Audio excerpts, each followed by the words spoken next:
want everybody home. Today is just sad. Today is just sad. We do it.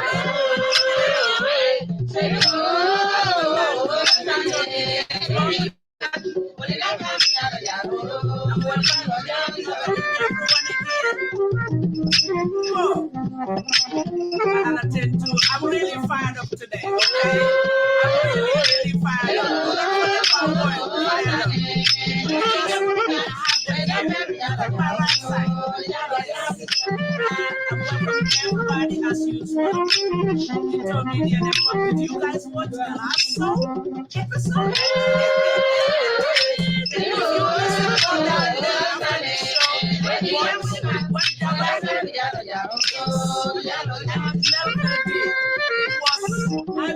was amazing. If you missed last Sunday, I was out. But they got my way.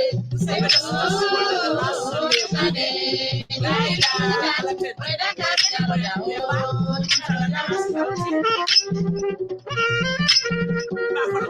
Merry Christmas.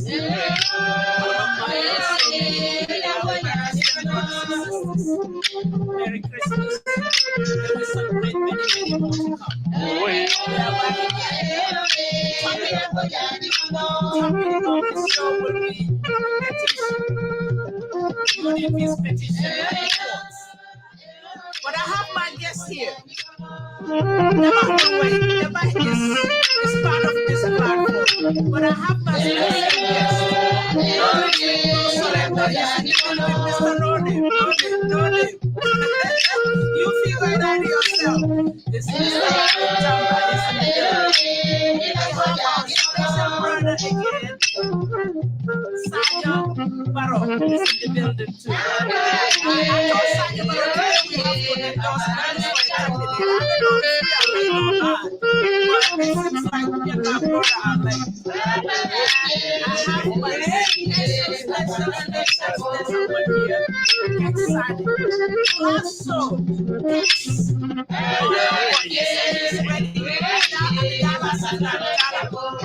National Assembly.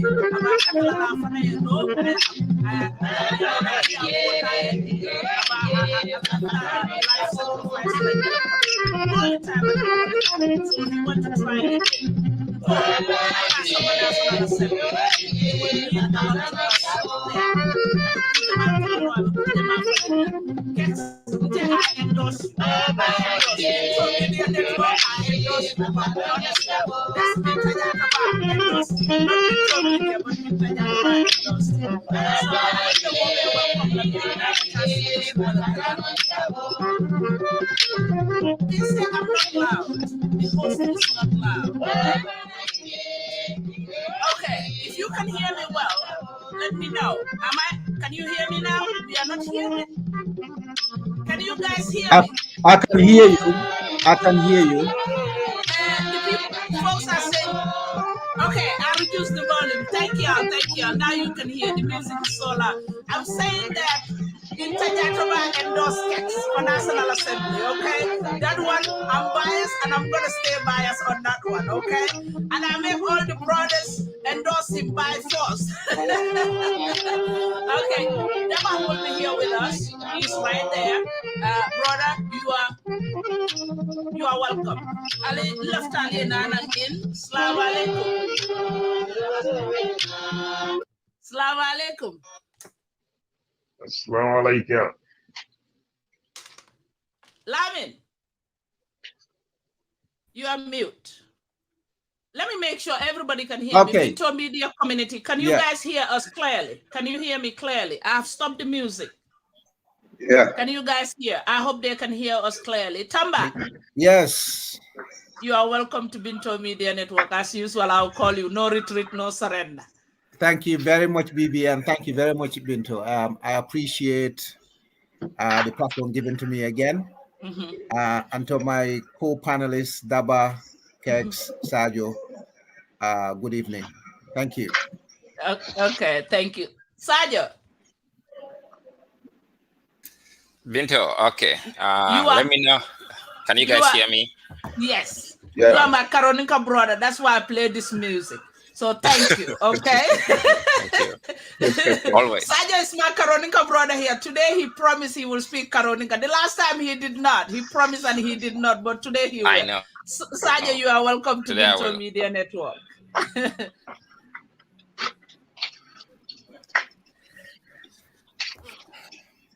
Sarjo? Thank you, Binto. It's a pleasure to be here again. Yes. Can you hear me? Yes, we can. Can you guys hear me? Yes. Yeah. I think it's okay. I just want to make sure if my network is acting up, maybe I need to switch my computers or use my phone. Okay. We can hear you. Go ahead. Oh, okay. Well, thank you. And then it's a pleasure being here. And then welcome co-panelists. And then hope to have a fruitful discussion. Thank you. Kexx. Assalamu alaikum, Binto. Once again, thank you very much for giving me this. Yes, Kexx, last song I breaking news kejam. Eko itala ko tege ya try pour ka sacrifice Gambian olie min ketan told. Mbeten tula mbeja ila yela funding ke ya karakilmo beken tolle. And the journey you want to start, mbafole from the bottom of our heart, mbe duale alama yedunga kono kaira kono yate kaira kono. And you are always welcome to this media as usual. So you are welcome. Thank you very much. Thank you for having me once again. And it's greeting from me to all the co-panelists here, Lamin Tamba, Sarjo Dabakh. It has always been a pleasure to be in your midst to learn from you people, and I hope so. It will be a very good interaction, and it is going to be a learning lesson session for me to learn from the expert of your knowledge here. And thank you for having me. Thank you. Daba? Yes, Binto. You can welcome your guest now. Yeah, today, mom, you have taken me way back to my childhood, the London corner. When the Carolina groups used to come to Jersey every weekend to play traditional music, and hearing this music today really, throw back some childhood memories in my mind. Yeah, assalamu alaikum. My regards to Lamin, Sarjo, Kexx, yourself, and everybody that is watching. And it's another Sunday, and it's always a pleasure to come back here and talk about issues that pertains to Gambia, and hopefully we'll have a fruitful discussion this time again.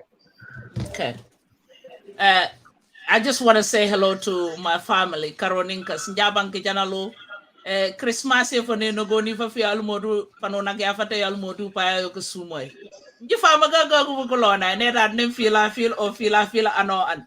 You may many politics all the time. But Merry Christmas.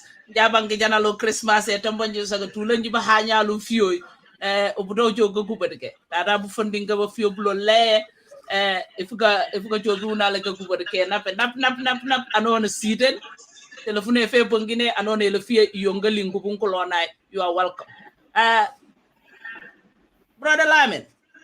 Yes. Lamin, you were on the ground. You were someone who was on the ground during the campaign. Yeah. Some part of the campaign and the election. Yes.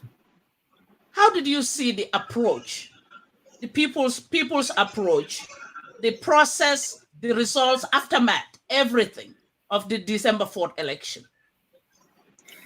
Well, I think we need to go back to nomination day. I think that's where it all started.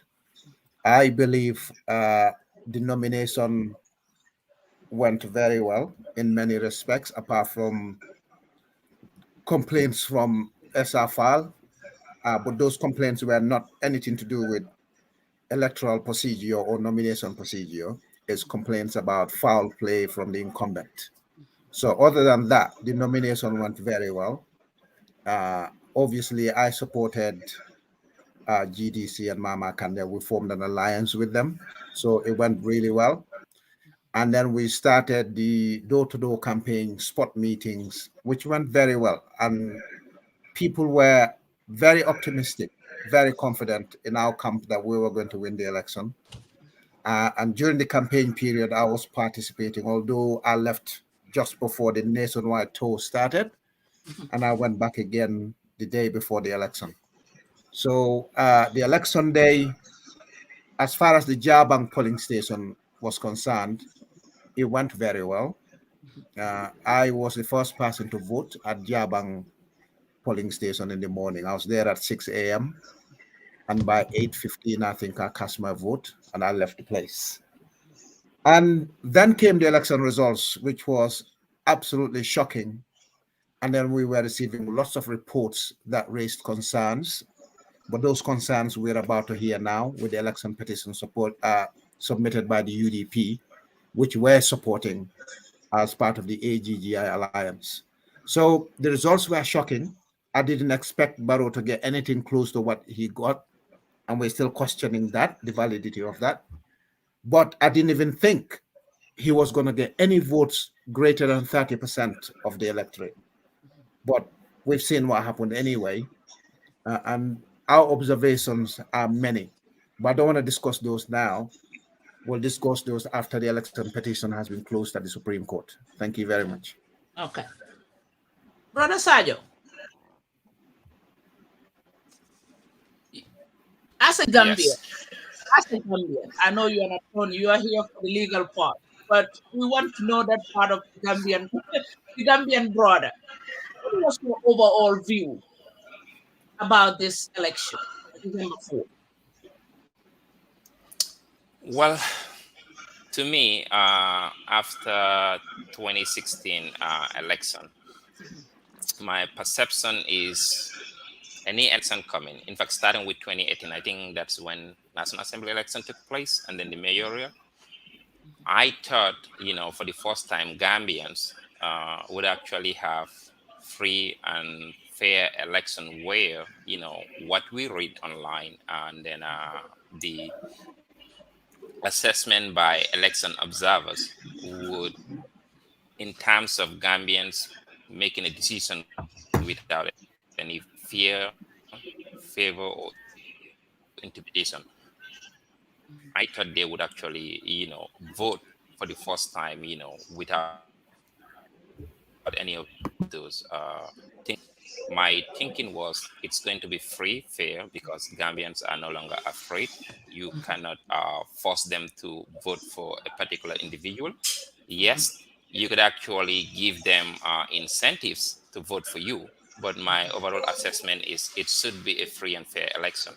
Now, when registration took place, as we observe from our vantage point here, my conclusion is, unless I see people challenging that revising court, because for me, I believe in procedure a lot, and then you would all acquiesce to what IEC says is the voter register rule, because you don't challenge it, and then meaning you acquiesce to being a free and a fair, registration.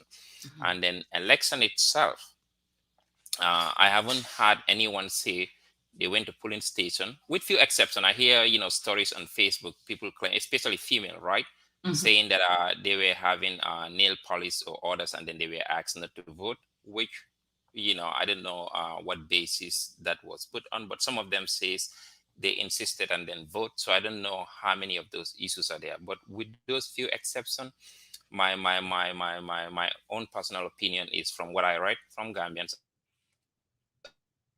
and their reaction, is people actually voted the way they want to. No one is forced to vote for a particular person or not. I think they just choose what they believe in.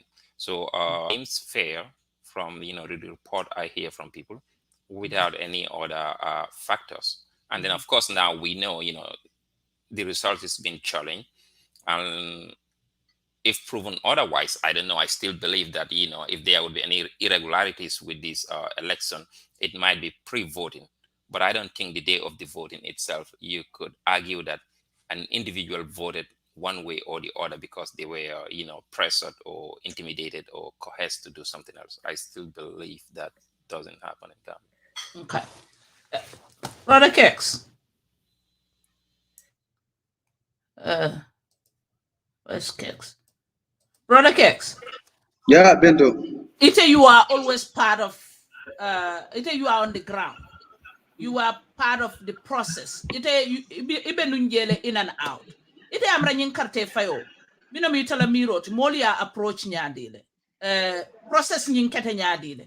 aftermath results ning mina mi tala miro ta koto ani yemineje ani yemine experience. Yeah, thank you very much. I better barka baga apu wini karo ni akuma bada. The election is a process, and from the beginning, since from the registration process so far, Melkada Melealongo. Previously, we don't have those opportunities. To me, it is very fair and transparent when it comes to the whole process of the election towards the December 5th election, because institutional men, they are very in charge of the process, did it fairly and transparently for every Gambian, eligible Gambians, to go and obtain what we call a voter's card, so that you can exercise what we call your constitutional right to be voted or to be voted for. And the room has been created. People went and do the registration process, and it was very transparent to the extent that even those who were given the chance to attest to people, and when the decision was challenged at the court, the court has decided that they don't have any right to attest to anybody. And from there, after the registration process, what was required by the law was done to make sure that they paste all the list of voters on a very public place where the registration takes place, so that the public can have access to scrutinize those lists, and that has been done too. And revising courts were open for anybody who has a question or has anything that you feel like it is wrong during the process, or somebody has obtained a voter's card and the person doesn't have the right to obtain it. You can go to the court for readdress, or make sure that that person's name is punched out from the list. And all this process were done, and there was no objection in regards to the registration of this citizen in the list, because the revising court was open for 14 days, and there was no case that was brought before the revising court for anybody to object to the list. From there, we go into the nomination process, and all the parties that pick their forms from the IEC were all given the opportunity to go and do their nomination. And the law also required that if you do so, the IEC to also have what we call scrutinize all those things, whether you have met the requirement for one to be declared as a candidate for the presidential election.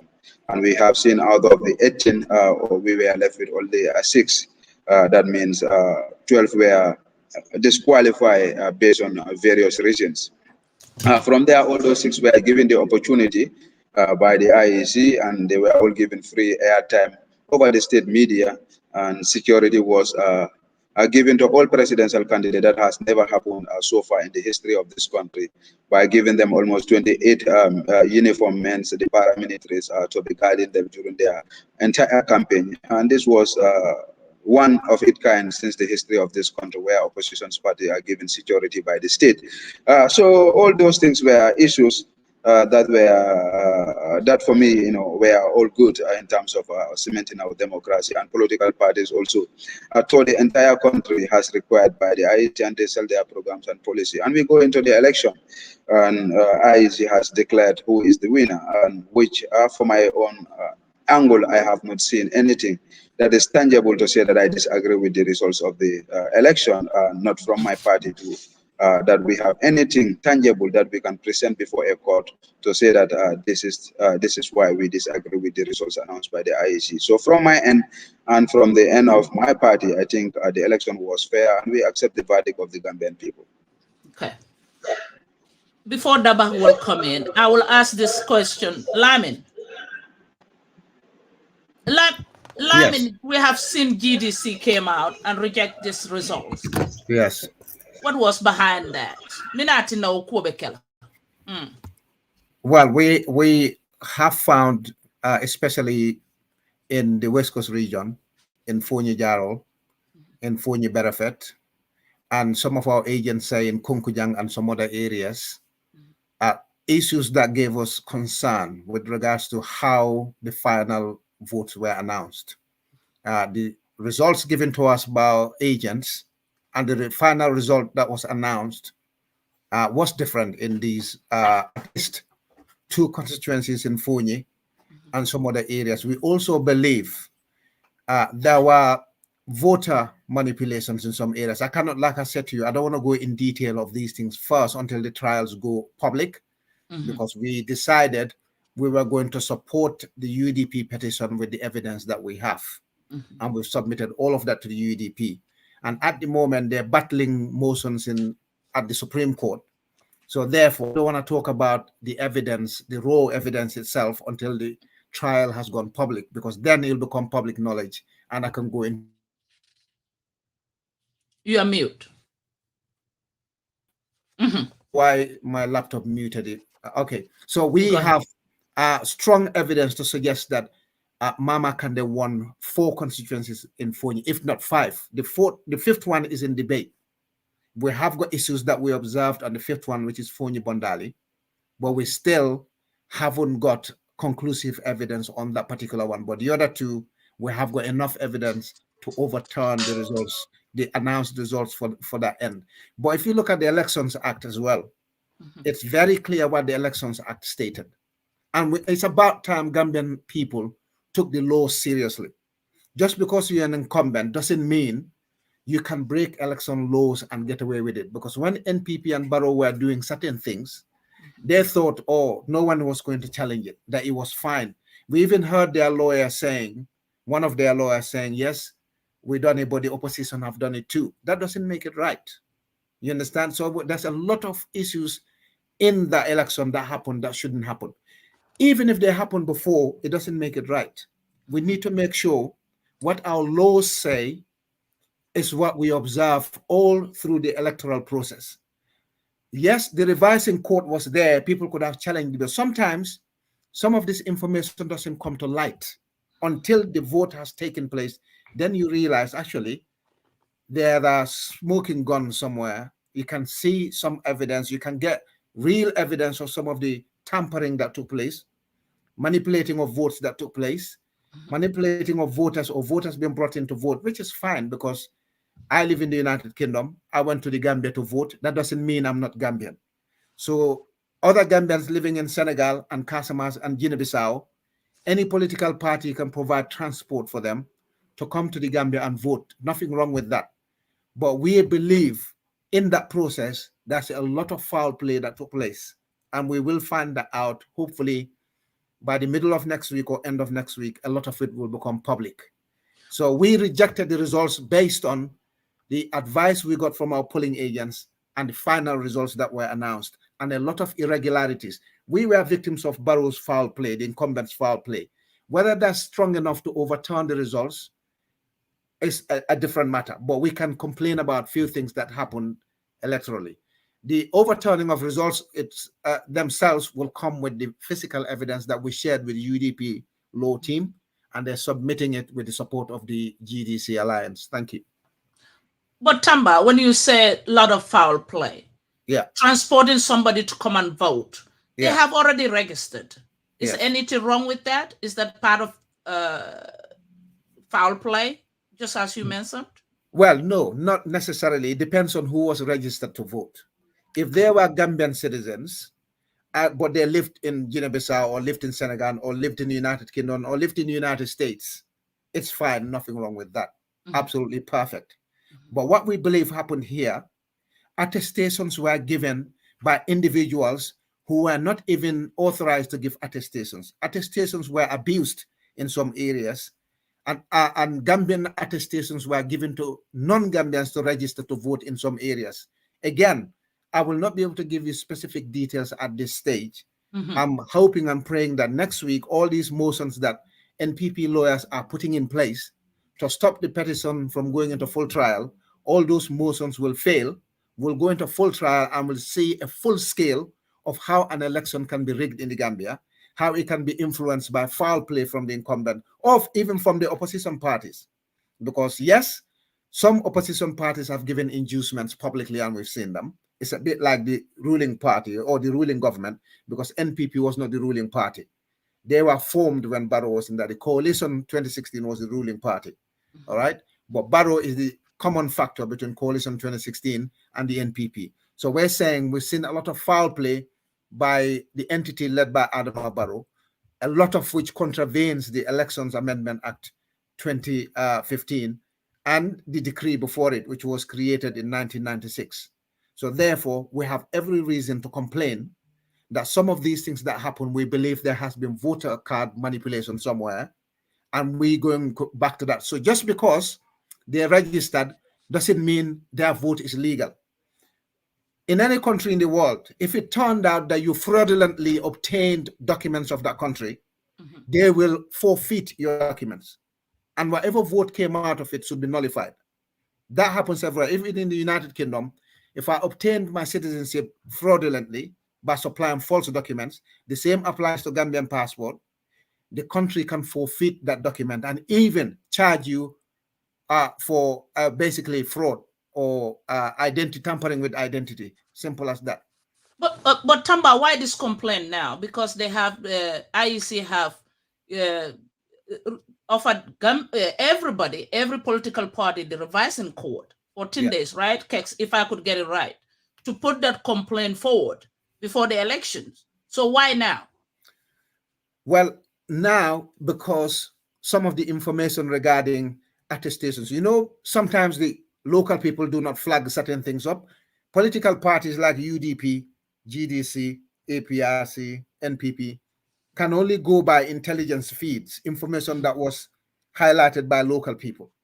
At the time it was done, many local people might not have known the significance of it, or they might not have been there in the queues when registration was taking place until the day of voting, and then they see activities and they might say, oh, that's that person from so-and-so place. This is what happened. How did this person get a voter's card? And then they dig up, they go into all the information as to what happened. So sometimes the mind recalls what happened, and then you can go back into it and investigate it and find out that those matters were illegal in the first place. I'm not saying at this stage, all those issues should have waited until the election results were announced. If we had this information solid and it was in our hands, we should have challenged it with the revising court. If we didn't do that and we had that information, then we will be at fault. But during the registration process, people were raising a certain number of issues. I don't know why there was no challenge in the end at the revising courts. But sometimes it takes time. It takes for an event to happen before people start recalling their minds. It's a bit like when an accident happens or a crime happens and they ask for witnesses. So even if you were there when the crime was being committed, a witness might say, I saw that person crossing that place and buying a gun from the shop, something you didn't know before. You just heard a gunshot and somebody was on the floor. But when you ask for witnesses, then some information comes up that you didn't know before. This is what happens. I think that's what happened with the Gambian elections. We didn't know certain things until the gun was fired, and the gun was the declaration of the results. And people will say, oh, hang on voting day, so and so and so came here. On voting day, this and this and that happened. We realized on the electoral register, this X amount of voter cards were tampered with. That's what happens. So it takes an incident to trigger a whole lot of other incidents.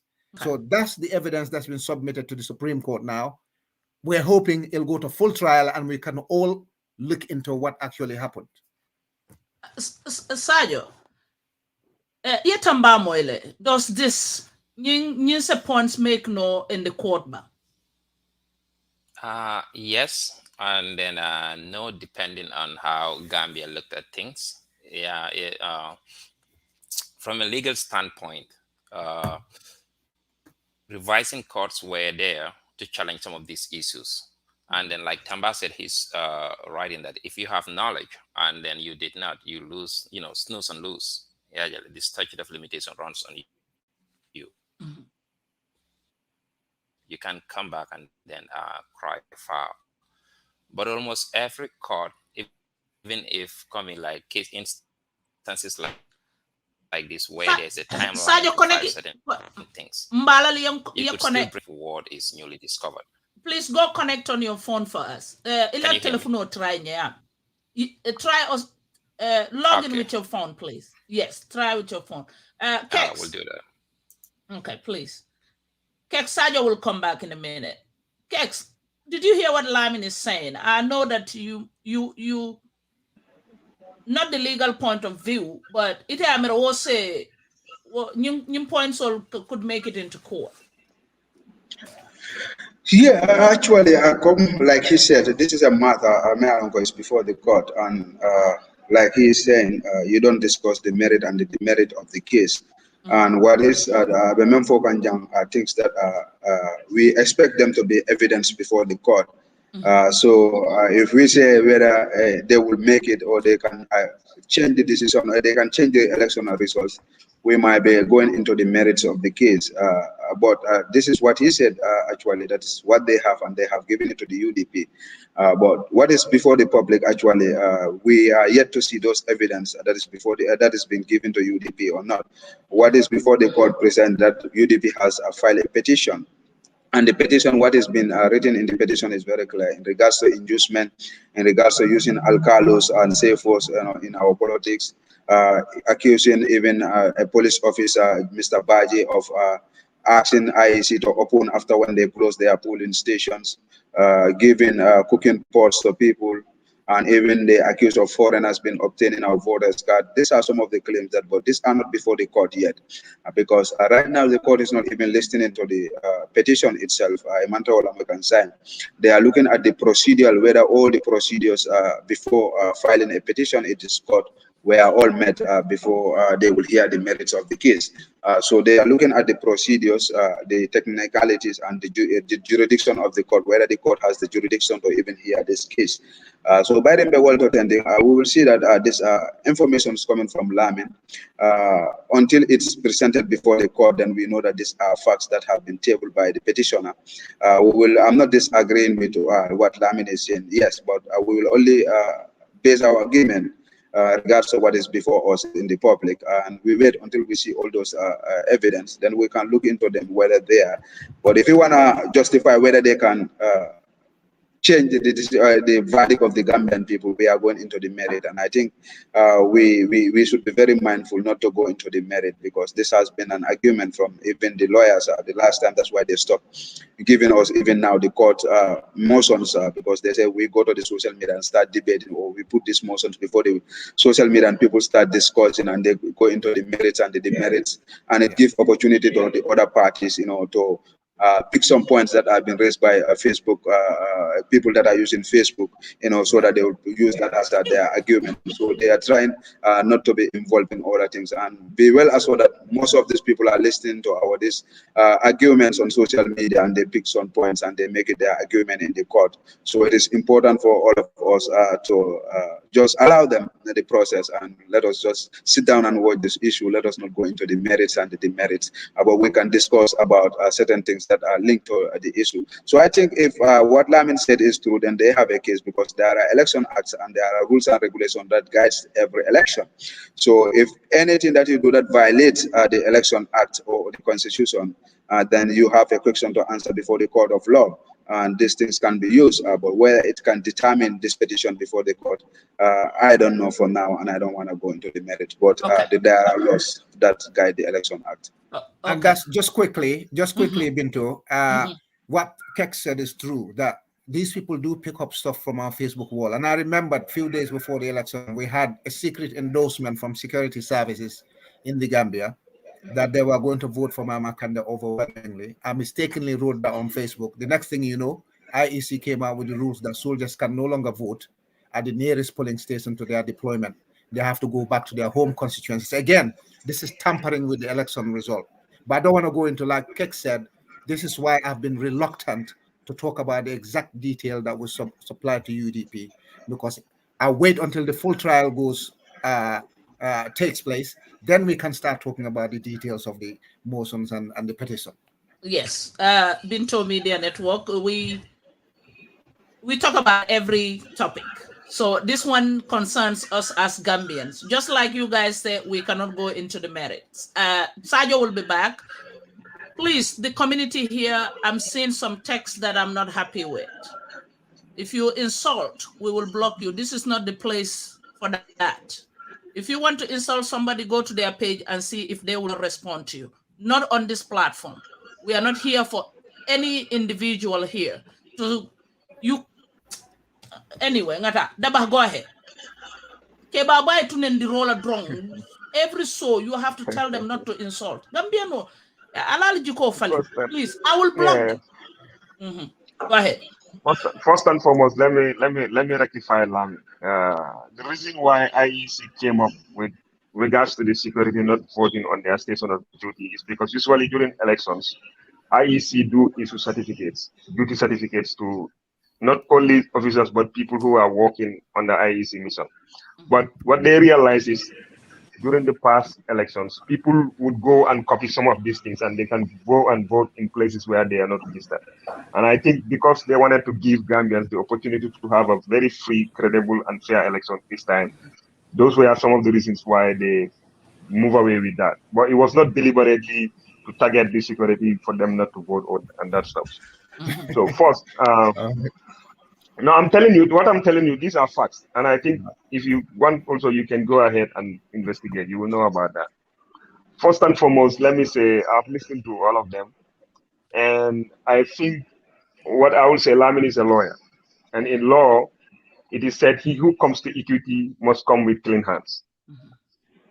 And I think the Gambian opposition parties have nobody to blame but themselves.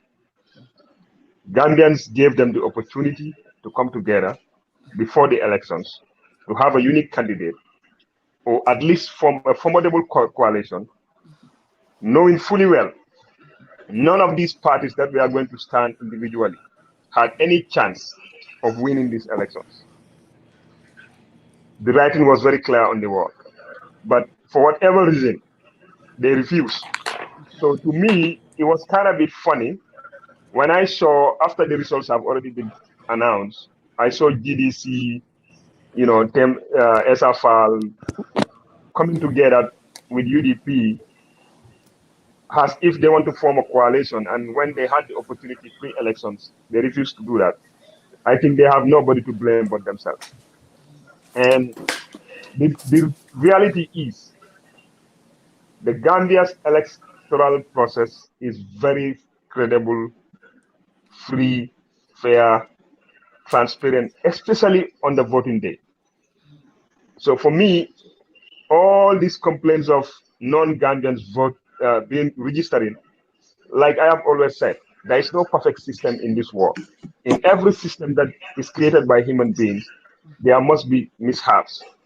But the reality is, I can tell you, if you go to the voter registration list, you will not have anything less than 2,000 if there is any non-Gambian who is registered. It's not even up to 2,000. We have to be honest with ourselves. And just to sit down and throw out wild allegations of non-Gambians, up to almost 300, 400,000 non-Gambians registering, people were in Gambia. If those amount of people were moving into Gambia, trooping into Gambia, like as what MC Charm claims that there were people who came from Casamas and they all went all the way to Diabugu to go and vote. That is ridiculous. We all know people in Casamas, they are more closely related, or they have family ties to Foni. So what is the essence if they want to register as Gambians? Why would they go all the way to Diabugu where they have no single dollar man in Diabugu to go and vote there? It doesn't even make sense. So I think some of these allegations are very wild, and politicians should avoid making such wild statements without coming out with facts, because the reality is, I can tell you for a fact, the complaints of non-Gambians registering, they will never go to the courts and present any Gambian who is registered to vote with another national identity of another country. Because to prove that, you need to prove that this guy has dual ID cards or dual citizenship. And that is, if I'm a Gambian and I registered to vote, and you claim I'm not a Gambian, I'm a Senegalese or I'm a Mauritanian or I'm an Egyptian, you must bring evidence to prove that I hold an Egyptian nationality. So you cannot produce over 300, 400,000 ID cards or birth certificates from other countries. That is not possible. I think what happened is, complacency killed the opposition. They underestimated Barrow. They didn't give him the respect he deserves. They thought, because of some of them thought they are more educated than the guy, because those are some of the things that they're saying. This issue of inducement is just ridiculous. The only political party I have not seen openly do it is PDOIS. Apart from PDOIS, every political party and politician in Gambia is doing it. They have to be honest with themselves. Because all these boreholes, all these football tournaments they are organizing, all these jerseys they are giving out, all these caleros they are giving out, all these monies they are giving out to young companies and groups and supporting, they are not doing it because of goodwill. They are doing it to win their hearts and their votes on election day. The fact, period. So for me, that's why I said in law, lawyers will say that he who comes to equity must come with clean hand. You cannot be a thief because you are a thief. Now you are accusing me of a thief, and then you are taking me to court. It's ridiculous. It doesn't even make sense. I think what happened is, the truth is, Barrow had a better campaign strategy. The only candidate or the only campaign team that was directly campaigning in all the regions, 24/7, every day.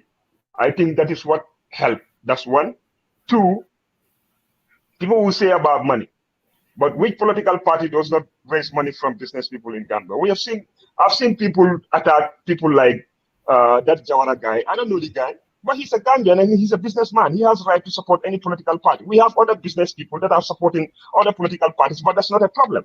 But the issue is because they underestimated Barrow, and they had a problem with every Gambian that came out to endorse the guy or support the guy. It doesn't matter, because we've seen people who've worked with Jammeh and now currently in Barrow's government are being attacked every day, ridiculed, called all sorts of names. But people who've worked with Jammeh and did worse things for Jammeh than some of these people working with under Barrow's government, they are out there in other political parties and they have been celebrated. So for me, I think the lack of honesty within the political class is the reason why God came and intervened. Because you see, when this is divine. This has nothing to do with these worldly issues. When you look low upon people, God will always stand on their side. And I've always said this well before even the elections. 1 year ago, 2 years ago, I've been saying this on this platform. I said this 2021 election was going to be between UDP and NPP. Okay. And the opposition had an opportunity to come together, form a formidable coalition, and then confront Barrow. Without that, there was no way that they were going to win. And Okay, this is what actually happened now. Okay. Sarjo, you can chip in before Lamin respond. Yeah. Okay. I know initially the question was about Lamin, but one thing, first thing first, and then I agree with Daba in principle in terms of, for me, my thinking is Gambia, this 2021 elections should be the most free and fair, because I personally believe that you cannot intimidate anyone to vote for you or threaten to use force if they don't vote for you, because I believe Gambians actually realize the importance of freedom, and then no one is going to take away from them. Having said that, that is different from, what, other malpractice could be. But my position is, I stand to be corrected, because the petition is in court, that it would be hard for anyone to proffer a witness to claim that this witness was threatened or, with a use of force or intimidated with a use of force to vote for a specific candidate. That would be difficult. Now, where I depart with him in terms of, if claim of, foreign votes are to be made, law is a little bit different from how we see things, common sense. Sometimes they don't flare on a parallel line with common sense. You don't necessarily have to prove that the person has a dual citizen or prove the other citizenship. You're not proving a negative. If you claim someone is not a citizen, meaning you would argue that maybe they are not citizen by birth, meaning Gambia, born in Gambia, within the soils, to a Gambian, descendant of Gambian, either parents or grandparent, or you are claiming if none of their parents or, grandfathers are citizens of the Gambia, in as much as they are born in Gambia, you are arguing they have not naturalized. And then people who naturalize in Gambia, there should be a process, and then you should be able to prove those things. That burden would be on you to proffer such evidence. But at least you should come with something that would negate the presumption that they are citizens. If you are going to allege that they are not citizens, at least you would have to bring some tangible evidence to dispute that none of their parents or even grandparents are citizens by birth. At least you have some footing, meaning now the only contention would be these people must have naturalized, and then there would be record of that. You don't necessarily have to prove that they are citizens of other places. That's one thing. And then regarding what Tamba says, for me, this is my belief, because I think, procedure ought to be followed. Gambians should realize that, law is important, and then we should actually follow it. But when voter registration was completed, IEC gave 14 days.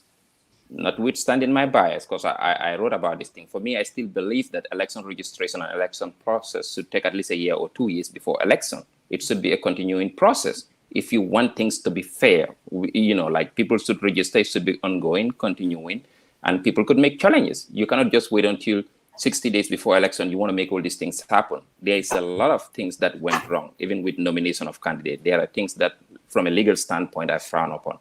But having said that, when IEC offered that 14 days grace period for people to challenge the registration list, and then assuming all those lists were made public, assuming all political parties and oppositions have access to that list, that's where, if you're a political party, I expect you to have branches, and then I expect you to have people in every community to review those things, and then talk to your individual and say, hey, did you see a name on this list that makes you feel questionable for us to challenge it because we have 14 days? No one did that 14 days. During that 14 days period, no political party challenged any of the registered, potential voters.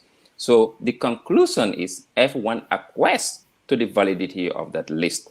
Now, if you were to come back to court, like how Tamba said, like some of these things happen because event happened, it triggers. That's true. You have to provide a newly discovered evidence. The standard, I don't know about Gambia, because a lot has not been tested in Gambia, but like even from common law jurisdictions or even from, let me say, Anglo, American jurisprudence, you have to prove that there's a newly discovered evidence that you did not know or could not have known at the time people are supposed to challenge these things at the revising court. So it would be very, very difficult if my name is on the list, and then I'm not a Gambian, for instance, and then that list was publicly held in places, it doesn't have to be direct knowledge. Knowledge could be, either through actual knowledge, or it could just be presumed, because in this place, at least notice was posted, it's required, you're supposed to know it. You just did not do your due diligence. No. But like Tamba said, if supposedly, which I had it, like a registration occurred where others, people could not see, or this list were not conspicuous to people to see, then there would be an argument for that. But we cannot know that until this evidence comes to court. But to me right now, I would rather err in the side of caution and agrees that everybody see the list, unless I see the list that was, posted for public consumption is somewhat different from what was provided at election day. Then to me, at least I would say, okay, there is something here. But if it's the same list, the same name, the same people, at least you have constructive knowledge that this person will vote. If I see Daba's name there, I never said anything, and then Daba voted, and then all of a sudden I was like, wait a minute, I wasn't putting 1+1. Well, you knew constructive knowledge. Daba's name was on the list. You should challenge it during that time. You cannot come back and say, I don't know Daba was a citizen. That's not an argument in law that could overturn this. That's where I'm looking at it from that angle. But again, this is a test case for Gambia, and our Supreme Court has a lot to do. And then like Tamba says, this is my position, and then I made this very open. And then unlike other people, I don't believe in this rule that, the case is in the court and then I'm not going to talk about it. I'm from here. We looked at things. We talk about. We do analysis. We talk about things. That's what we do. And we then, what the petition says, because this is public knowledge, and then the Constitution is very clear. Every city in Gambia is supposed to be public knowledge, and you can't tell me you shouldn't talk about it when the Constitution is saying talk about it. The problem is what the petition allege: malpractices, undue influences. A lot of Gambians are getting this thing wrong. Undue influences is not you giving million mass in cooking pot, or like people fondly call it a carry roll lady petition. That's not undue influence under our Election Act. Election Act Nico undue influences is either you use threat or a force of threat against someone to vote for you. That's the problem. It's not about million machine or those things. Now, other countries like Kenya, they have specific provisions. Niagara election overturned. In Kenya, if you're a sitting president, before IEC, what they declare as campaign period, president, any of the project that you do, you cannot talk about it, you cannot post about it, you cannot put it anywhere during the election campaign period, the specific campaign period. Why? Because those are sponsored by taxpayers' money. We don't want you to have an unfair advantage.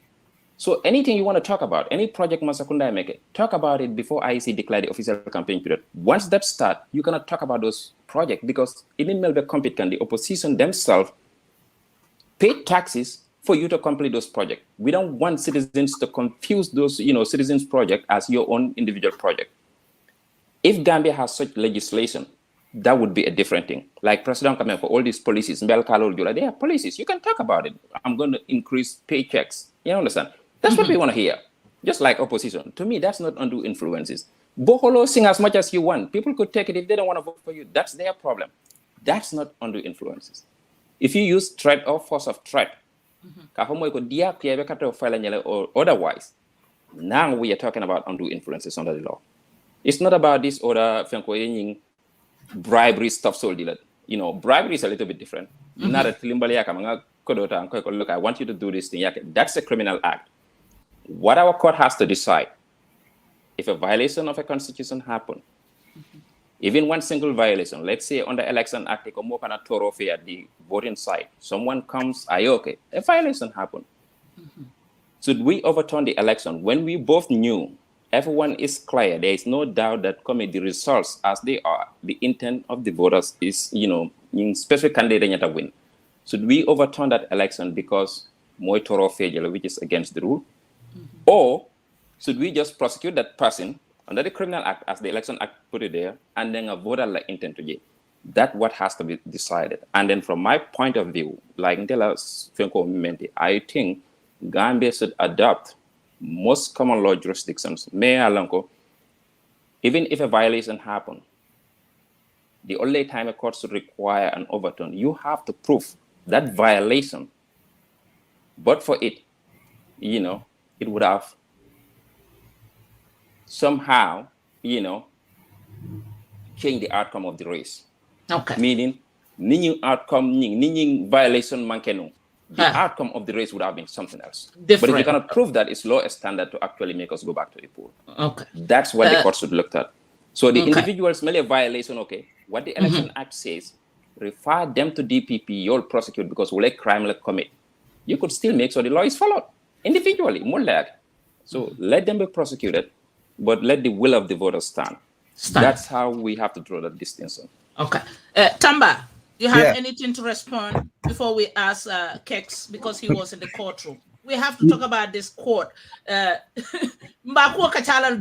Because it's our right too. We'll talk. They can pick points. I'm sorry, but go ahead.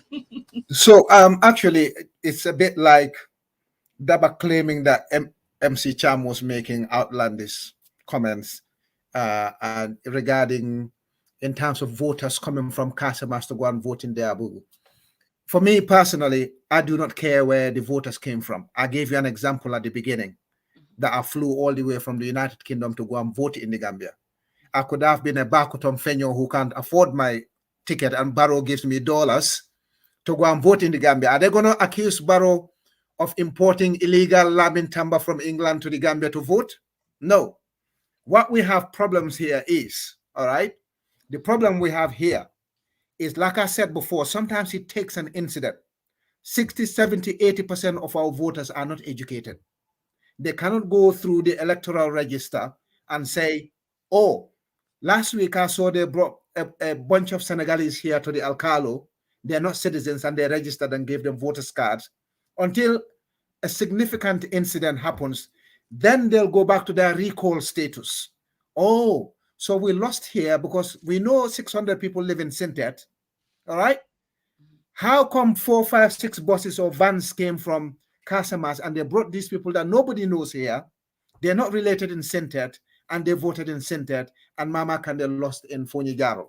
You understand? Those are the kind of material that we're looking for. But again, what Sarjo said is true. We have to prove that these people were actually non-Gambians, because they could be Gambians married to people in Casamas. There could be Gambians for economic reasons or for comfort, they decided to live in Casamas. Or for whatever reason, they decided to live in Casamas. So therefore, it's up to our petition to prove that these people were not actually bona fide Gambians. they were taken to Diabugu to go and register by the local government minister, in whose compound, by the way, or his parents' compound, or his family compound, voter registration was taking place. It's not like there were no public places or neutral grounds on which voter registration should have taken place. Voter registration was taking place in his compound or his relative's compound or his, what do you call it, paternal lineage. I don't know exactly who, but these things were reported. Also, if you give me the time, I'll read what corrupt election practices are under Section 116 of the Election Act and 117 of the Election Act. I will expose gravely some of the stuff that we do and think are okay, but not okay. So Dabakh kept on emphasizing, he who comes to equity must come with clean hands. True. But then also with election petition or with criminality, two people can commit crimes. You can have 2, 3 Yahoo boys. One gets caught, they deal with that person. They will not deal with the one that wasn't caught or wasn't reported. So if NPP has an issue with UDP's conduct, with GDC's conduct, they can submit their own petition to challenge the result of the GDC in Fonyi Councillor or Fonyi Bintang, where they lost, or in some other areas where UDP won. It's their choice to put a petition in. Election petition is not like other civil matters or other criminal matters. It has its own procedure, it has its own laws, and those laws must be followed strictly, whether you're the incumbent or the opposition. If UDP swept the whole of Fonyi and said, hang on, with Lamin Tamba's campaign and hoo-ha and noise on Facebook and on the ground, how can UDP sweep the whole Fonyi? I'm not happy with that result. I'm going to submit a petition against the UDP results in Fonyi. I will submit those challenges in Fonyi. So just for the sake of our voters, Section 97, which brings a petition of the Elections Act, Section 116 and 117, talk specifically about things that shouldn't be happening once a campaign is declared. Something Go ahead and read it. Was violating, thinking that nobody will challenge, or they thought it was cool. Oh, yeah, Jama was doing it. Jawara was doing it. But that doesn't make it cool. Somebody could decide to put an end to it, and that's the end we're putting to it now, so that we have case law, we can have precedents. Once this election results are overturned, we'll all be careful.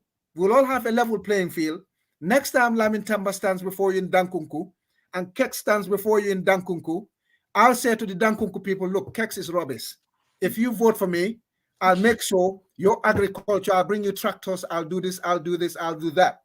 I'm not going to say to them, Kexx got no money. I'll give you a bag of rice and $1,000. I'll give you a bag of rice and $3,000. You vote for me, and then they vote for me, knowing fully well that Kexx knows Dankunku better than me. He's probably a better servant for his people than me. I just want to come in at the election period, win a vote, and forget about the people.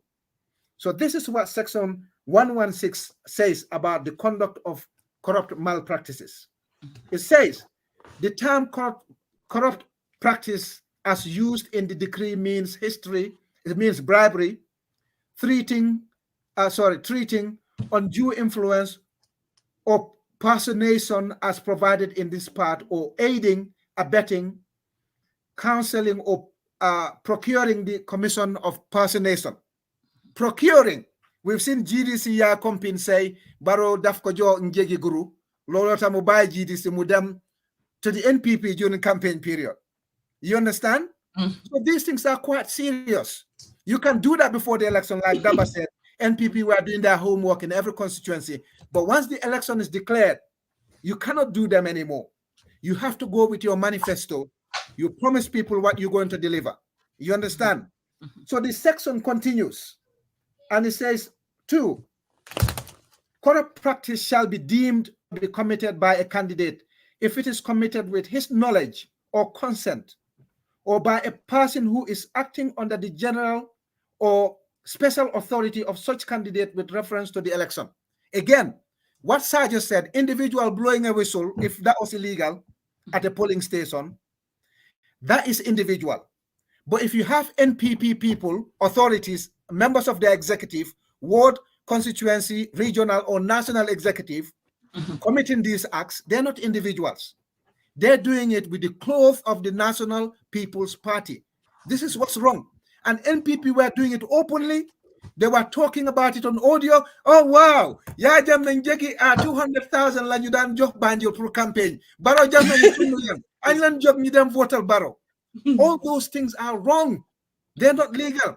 They also said, the NPP people, we gave the West Coast chiefs and alcalos $1.5 million between them to go around to places. People who should have been neutral. You understand? So all these things are wrong. They are practices which will not happen. If PPP did it, doesn't make it right. If Yaya Jammeh and the APRC did it, doesn't make it right. Right now, GDC, UDP, GAP, and our independent candidate and APRC say we must put a stop to it. We want elections to be based on candidates' manifestos. Simple. That's what we want going forward. Again, the last part of Section 116 says, where a corrupt practice is committed by any candidate elected at an election held under the provisions of this decree, the election of such candidate shall be invalid. That's what the law says.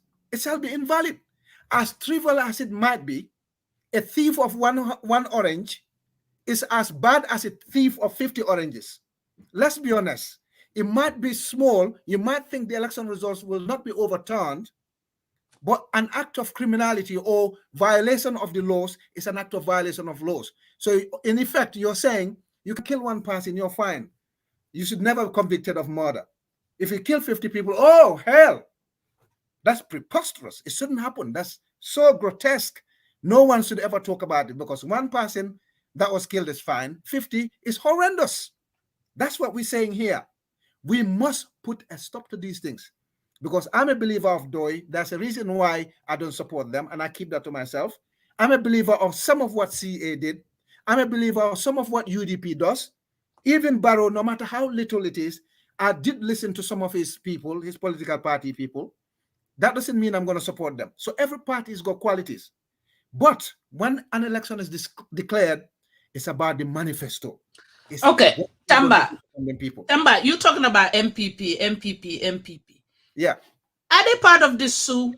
Because I am saying it's UDP versus Barrow, IEC, and Attorney General. But before you respond to that, Kexx, yeah. You were in the courtroom. Can you walk us through what you heard? What was their argument in there, please? Let me unmute him before you respond to that. Yeah, thank you very much, sister. Actually, we know that there's a petition before the court that UDP has sent a petition regarding they disagree with the election results that was announced by the IEC. So actually, when they did that, normally it goes through a petition, and when that petition was sent, the court must notify these people that there's a petition against these people when all the procedures were done.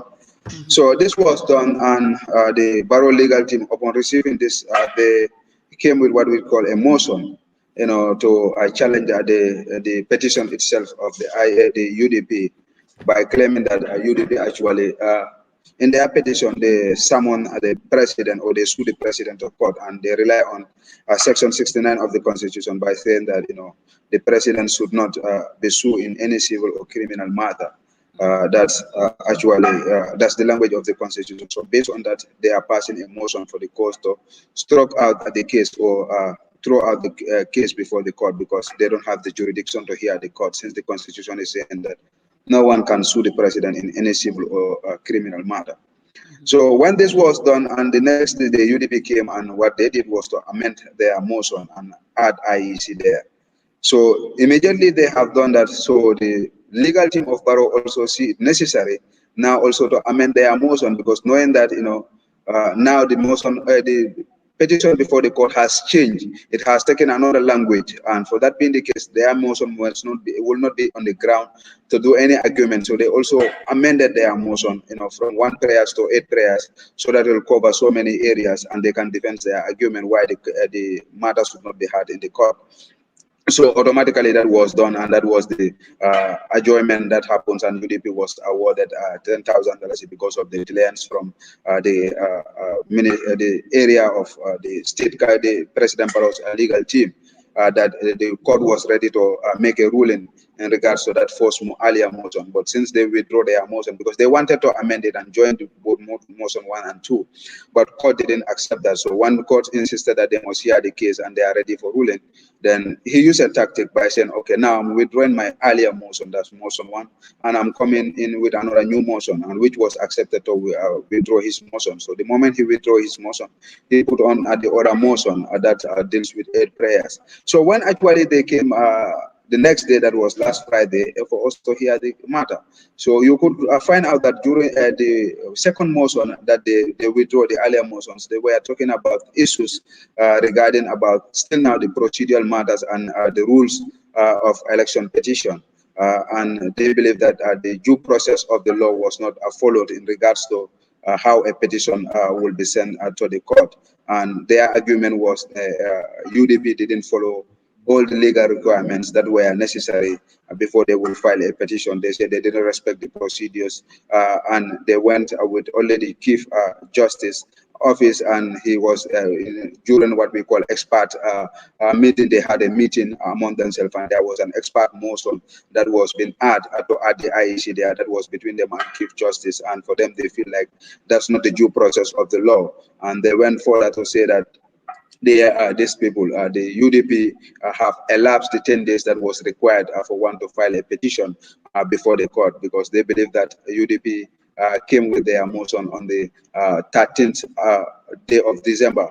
They put the motion, the petition before the court, and if you look at that, that was the 9 days after the election, and they came and amended the motion and put in the IEC that was the 10 day, and in the 11th day, that's the day the court received all the petition, all the requirements. So for them, it has elapsed the requirement of the law, because it came on the 16th and they had the IEC. So if you calculate from on the 4th of December to on the 16th, already they are arguing that the 10 days has elapsed as required by the Constitution. So they are asking the court, since they didn't follow the due process or the procedures of the law, the court should also make sure that they throw out the case. But they went again to argue that, what the law requires is that the person must, the person that you are filing a petition or you are filing against, that person must be served directly. So they said UDP didn't serve the president, as they claim in their petition, but they serve it through what we call the protocol officer, one Alaji Usman Sise, who is a protocol officer at State House. They give the petition or the case to serve the president. So they didn't give directly to the president. And what Mr. Tambiri was arguing, that the law says that you should serve the person who is affected directly. So they went and gave it to Alaji Usman So, who is a protocol officer, not the president as a person. And that was not the requirement of the law in terms of how a petition, the election petition should go. So they said, he should serve the president directly, and that didn't happen. And that academic in opposition was sworn in by one Olediba on the 22nd of December, confirmed. And they confirmed that they have done the Olediba, they have confirmed that they have done the serving through one Alaji. So that was confirmed. So that means that the president has never been served in the first place. And they argue that Alaji is not in any capacity as Attorney General or a Secretary General to the president, who can say this has a direct link to receive any document on behalf of the president. Alaji is just a protocol officer, and the protocol officer has no line in terms of receiving documents on behalf of the president. So they said they didn't follow the due process of the law in regards to how they actually serve those things. So they were arguing that the court should actually throw out the case based on those points that they have raised, because election petition is not just a normal court case, but it has to follow a due process when it comes to how you will file the petition and all that thing. So this was the issue that was raised by the Barrow's camp, but Mr. Barrow who didn't agree with all these things, and said that actually for them their role is not to their role is to make sure that they put their case before the court. But there's personnel at the court department that normally do the serving, and they have given to those people, and they went and served whatever. That's not their law, and they should not be held accountable for the court not giving the petition to the right person. So for them, they didn't see anything regards to the area. That's an issue. They also argued that they didn't elapse the 10 days, and they were arguing that Sunday was not a working day and Sunday should not be counted. So if Sunday is not there, exactly on the 10th day was the day they filed their petition. So they were in line with the constitutional provision required by when you go to the section 49 of the Constitution, that any party that feels dissatisfied should file a petition before the court within a time frame of 10 days. So they were within that 10 days. So they argue that actually that's not an issue that they could. And the notice in regards to, they said there was a notice in regards to the amendment of the petition itself by adding the IEC there. This notice was served to all parties involved in the case. So Tambedo arguing that it was done between them and the Chief Justice is something that is not an argument that they should also start from. So these were the arguments. So since this guy happens to listen to all these things, there are two motions, all these two motions, that's the earlier motion and the second. So there is left with another motion that is talking about the jurisdiction of the court, whether they actually have the jurisdiction of the court or even hear the matter, relying on section 69 of the Constitution. So that should be discussed on Tuesday. So after all those things, the magistrate, since they have give reference to so many cases like the 1982 case, 19, I actually cannot remember the date, but they mentioned case of Asirfu Mustafa Diba, case they have mentioned another similar cases in ECOWAS countries or even Kenya. Some give reference to Kenya election petition and other issues. So the magistrate promised them that he has to look at, they have to study all these things what we are present, and if they have those cases, they should forest the court with some of these things so that they can study those documents and come with a judgment. So after on Tuesday, when we go there, they will listen to the last motion, and from there, I don't know whether the court will be done with all their findings to make a ruling in regards to all these motions, so that we can go into the merits of the case. That's the petition itself. But for us, for now, we are dealing with the technicalities and the procedures, whether they were all fulfilled. Still now, we didn't talk about what we call the petition itself. They are dealing with the technicalities and whether the court has the jurisdiction to even hear the court. So these are the arguments before the court. And I think moving from there, by next week, we will definitely have we will go into the full details of the case, where we will be able to see the evidence that Lamin Tamba and so many of the UDP people will be presenting at the court. Yeah, so you hear Tamba and Dabakh and Sarjo. What is your opinion added to that? Yeah. Actually, Tamba, like, he made reference in regards to, and I think I had Sarjo's analysis, and it cannot be much better said than this. Sarjo has already made the work very easy for us by analyzing the whole issue. What do you mean? Petition case are not just normal procedures, but he made a reference of law, and he's a legal minded, and I think his analysis is based on law, not on opinion. And he made it very clear that opportunities were given to the Gambian people to scrutinize, and he asked whether those documents were publicly been pasted for every Gambian to see. And I was part of the people who was actually doing the monitoring for my political party, PDOIS. And within the Serakunda West constituency, I was in charge, and I have gone all the registration centers. And I found out that all the people that were registered were pasted on the wall, and for everybody to see, and it was visible and very clear for everybody to see. And it is the same list, I can confirm to you, because I was the same person who was in charge of Serakunda West during the election on behalf of my party, and I've seen the registration list during the election, and I have seen the earlier one during the registration that were pasted on the wall. So there is no difference between those two. So the opportunity was given to the Gambian people, and nobody actually questioned the registration process. So he made it very clear, Mr. Sarjo here. Then after that, you cannot actually come back and say that, okay, I thought Daba was there. I saw Daba there, but for me, I thought it was nothing until after. Then you come and bring that argument before the court. I don't see any logic in that. That you could come back, because that's why the National Assembly, they went, how serious it was. The IEC requested for what we call supplementary budget, because these judges too were not ready to come to the court without having vehicle, because they said they cannot be sharing the same vehicle with the people that they will hear their cases. It's very risky for their life. So there was a supplementary budget approved for them to have vehicles, their salaries, their allowances, for them to sit only to hear about this registration process, whether there is a fraud activities, and they were ready. party, and the office were open. But after the entire process, I went to IEC to engage them whether there is any case that has been filed regards to the registration, and IEC made it very clear to us that there is no question regarding, nobody questioned the registration process. So for them, everybody is satisfied about the process. So for that being the case, I think actually there should be no argument, but I would respect their opinion in regards to the issue. Dabakh raised issues regarding, the opposition has failed in their, for them to come together. Political parties are established and they all have their manifestos, and we have seen what actually happens in the coalition 2016, and that was purposely came in because it was a necessity. It was not because we wanted to just to form a government, but we feel like there was a person who was in charge, and the person was entrenched, and it could not be removed by any political party because the percentage were increasing every election. Jammeh is increasing in terms of number, and we see that no single political party could have removed Jammeh, and we came together.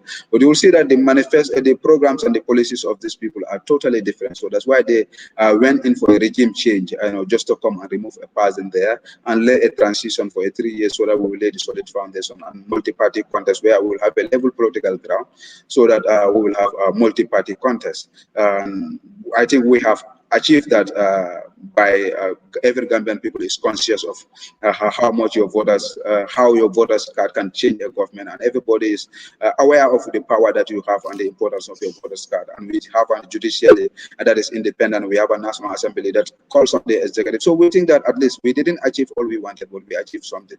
So if parties have to come together, they must align, their programs and policies must align. If that is not the case, then it becomes a problem when you form a government, and that's where the betrayals comes and start, because every party wants your program to be implemented. So if the party's programs and policies are not the same, like we are talking about empowering the women by giving them what we call free loan, and this party is not talking about that. They feel like, no, you should just give it to an individual who come here and invest, and you just give him the land and employ people and cultivate and just pay the pittance.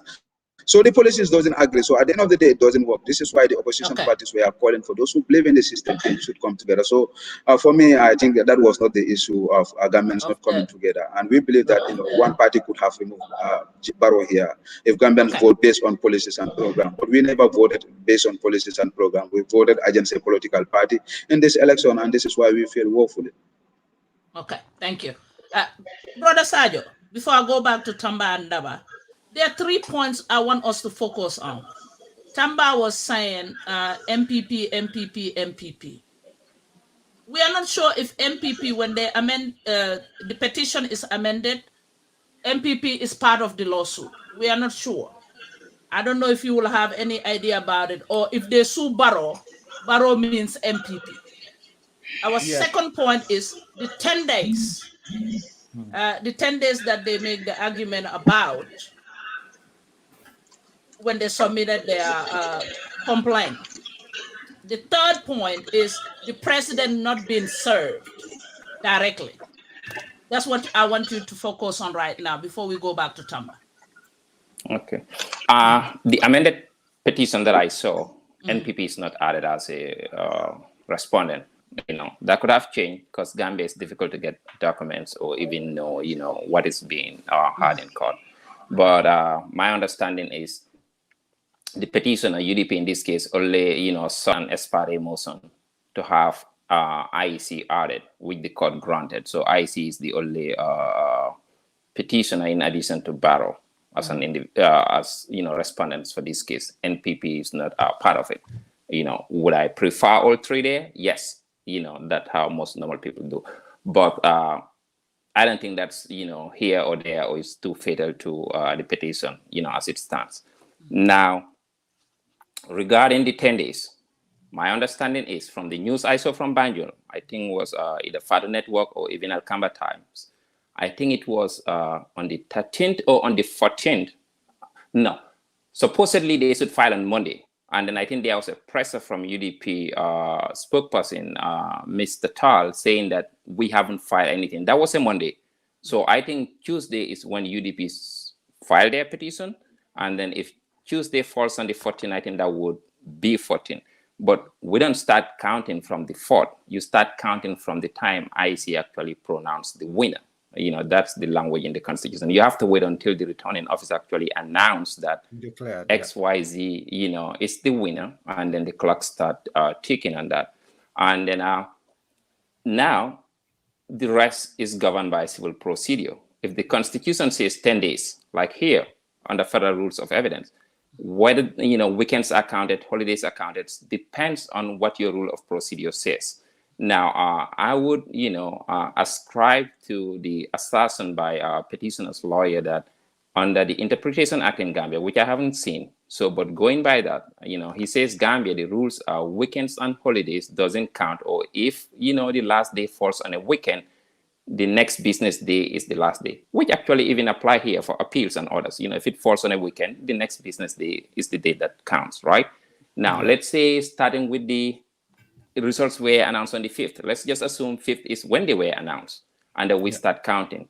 Supposedly, if the 10 days would fall on a Sunday, and which is whatever day that is, because I'm not looking at my calendar, Monday would be the next date. But from my own calculation, because I looked at this before, but I don't think 10 days is an issue here. I think UDP actually made the 10 days period, because I believe, people vote on Saturday is when we vote. Sunday is when announcements were made, late sometime in Sunday. So I think when they filed their petition, it was about 8 or 9 days from my own calculation, the original petition that was filed. And then this is where people have to understand. When you're looking at statute of limitation, once you file the complaint, it tolls the statute right there. What happened next doesn't matter. Exactly. Filing of the complaint tolls the limitation on that statute. No amendment should matter. Yeah. Yes. So once they make that filing, it tolls the statute. What happened next is useless. That's what you looked at. That's the safety net. Now, regarding the president himself saying I think Sarjo, hold on. Tamba, what did you say? The amendment. Should that amendment be within that 10 days, or does it have another period? No. For the amendment. Once the case is submitted within those 10 days, the next is the directions of the court. If they say add that respondent to it, or they amend the petition, the new amendment is not a new submission. It's just an addition to the existing case. So the Barrow's lawyers cannot then turn around and say, oh, you amended motion 2, so definitely you submitted the petition late. The submission, the initial submission date, once that's done on time, any other change or any other direction that the court gives cannot amount to a new submission. But let's Sarjo continue. So, but Sarjo, the amendment, does it have, let's say, should it be within the 10 days, or will they give it another 5 days for? Is there any time period placed on that amendment? It depends on jurisdictions. Now in the US, if you file a complaint, let's say I have 10 days to file anything. If I file the original complaint, it stops the limitation. Yeah. But under our rules, as a matter of course, I have unlimited right to amend any petition or complaint that I file within 21 days without seeking leave from the other party or the court. After the 21 days, I need the consent of the other party or leave from the court. The distinction in Gambia, which I looked at under the Supreme Court Act, you cannot file an amendment either under original jurisdiction or even under election petition rule without seeking leave from court. That's the distinction in Gambia. You don't have amendment as a right of course. You must ask for permission to do so. But that amendment has no bearing on the statute of limitation on the 10 days. So that is irrelevant. Now, there is a caveat here, and then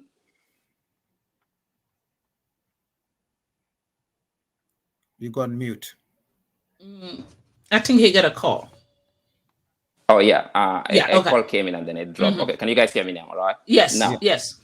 The distinction is, if I sue Daba, and then the statute said I can only sue Daba within 10 days, and I file my lawsuit, and then 10 days period would end Monday, and I sue Daba on Monday, the clock stopped. It doesn't matter what amendment I made regarding Daba.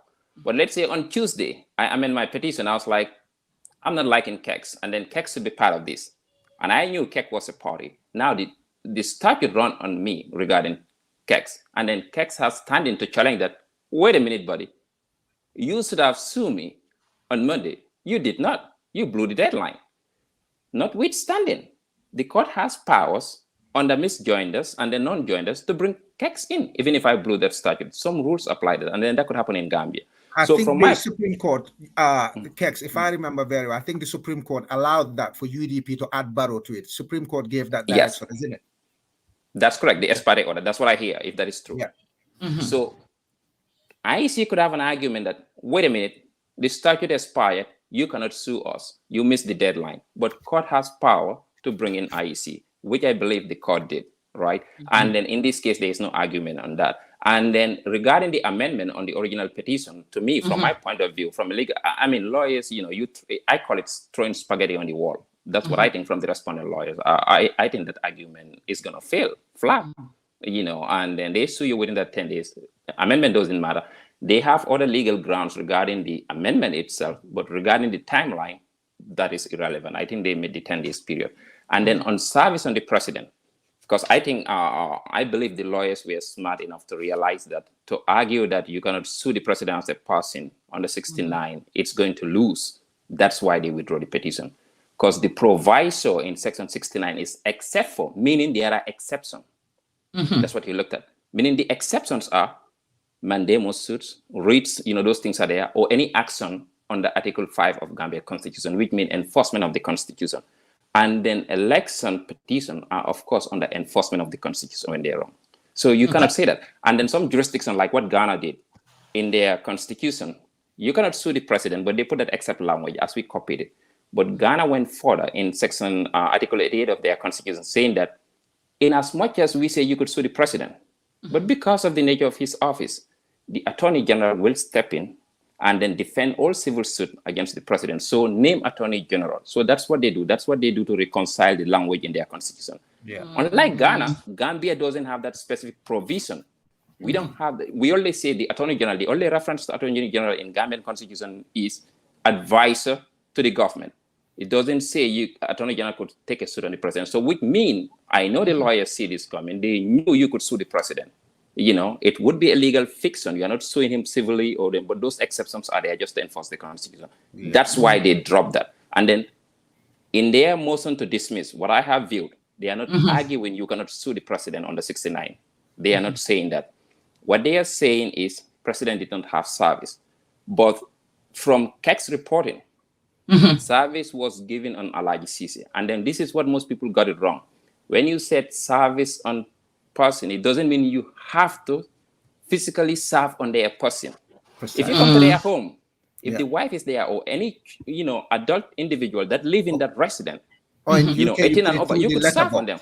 Yeah, in UK, if you put it through the letterbox, postal letterbox is enough service as long as you can prove you put it through that postal letterbox. And then my submission is, as Tamba says, Gambia adopt a lot of common law jurisprudence, right? And then unless there is some specific rule that exclude that kind of service on the president, you cannot serve the Attorney General for the president. And then the protocol officer, yes, the president's home is State House. We all know that. And then we all suppose Alaji doesn't live there, right? But the nature of his work, he's so close to the president. If you give service to him, president would know. Unless, there is some exception there, or he refused to take it, or you caution him, hey, do not accept any legal papers from me. Or if the president has an appointed attorney at all times that everyone knows, you should put service on that attorney. But in this case, I think, with the pleadings, if service is given to Alaji Sise, he's so attenuated to the president, you could actually say it's service on the president. And that service argument, I don't think it's going to... The other method, Sarjo, the other method could be, you go to post office, get registered and recorded delivery to number 1 Marina Parade, addressed to the president. Once you got that proof that the postal services are taking the registered delivery and they put it through the State House postal box, is deemed as served as well. So you have to give it to the chief of protocol. Okay. There's another, I don't know, we are lay people. What is the role of the Attorney General in this suit? Why Attorney General is involved in this suit?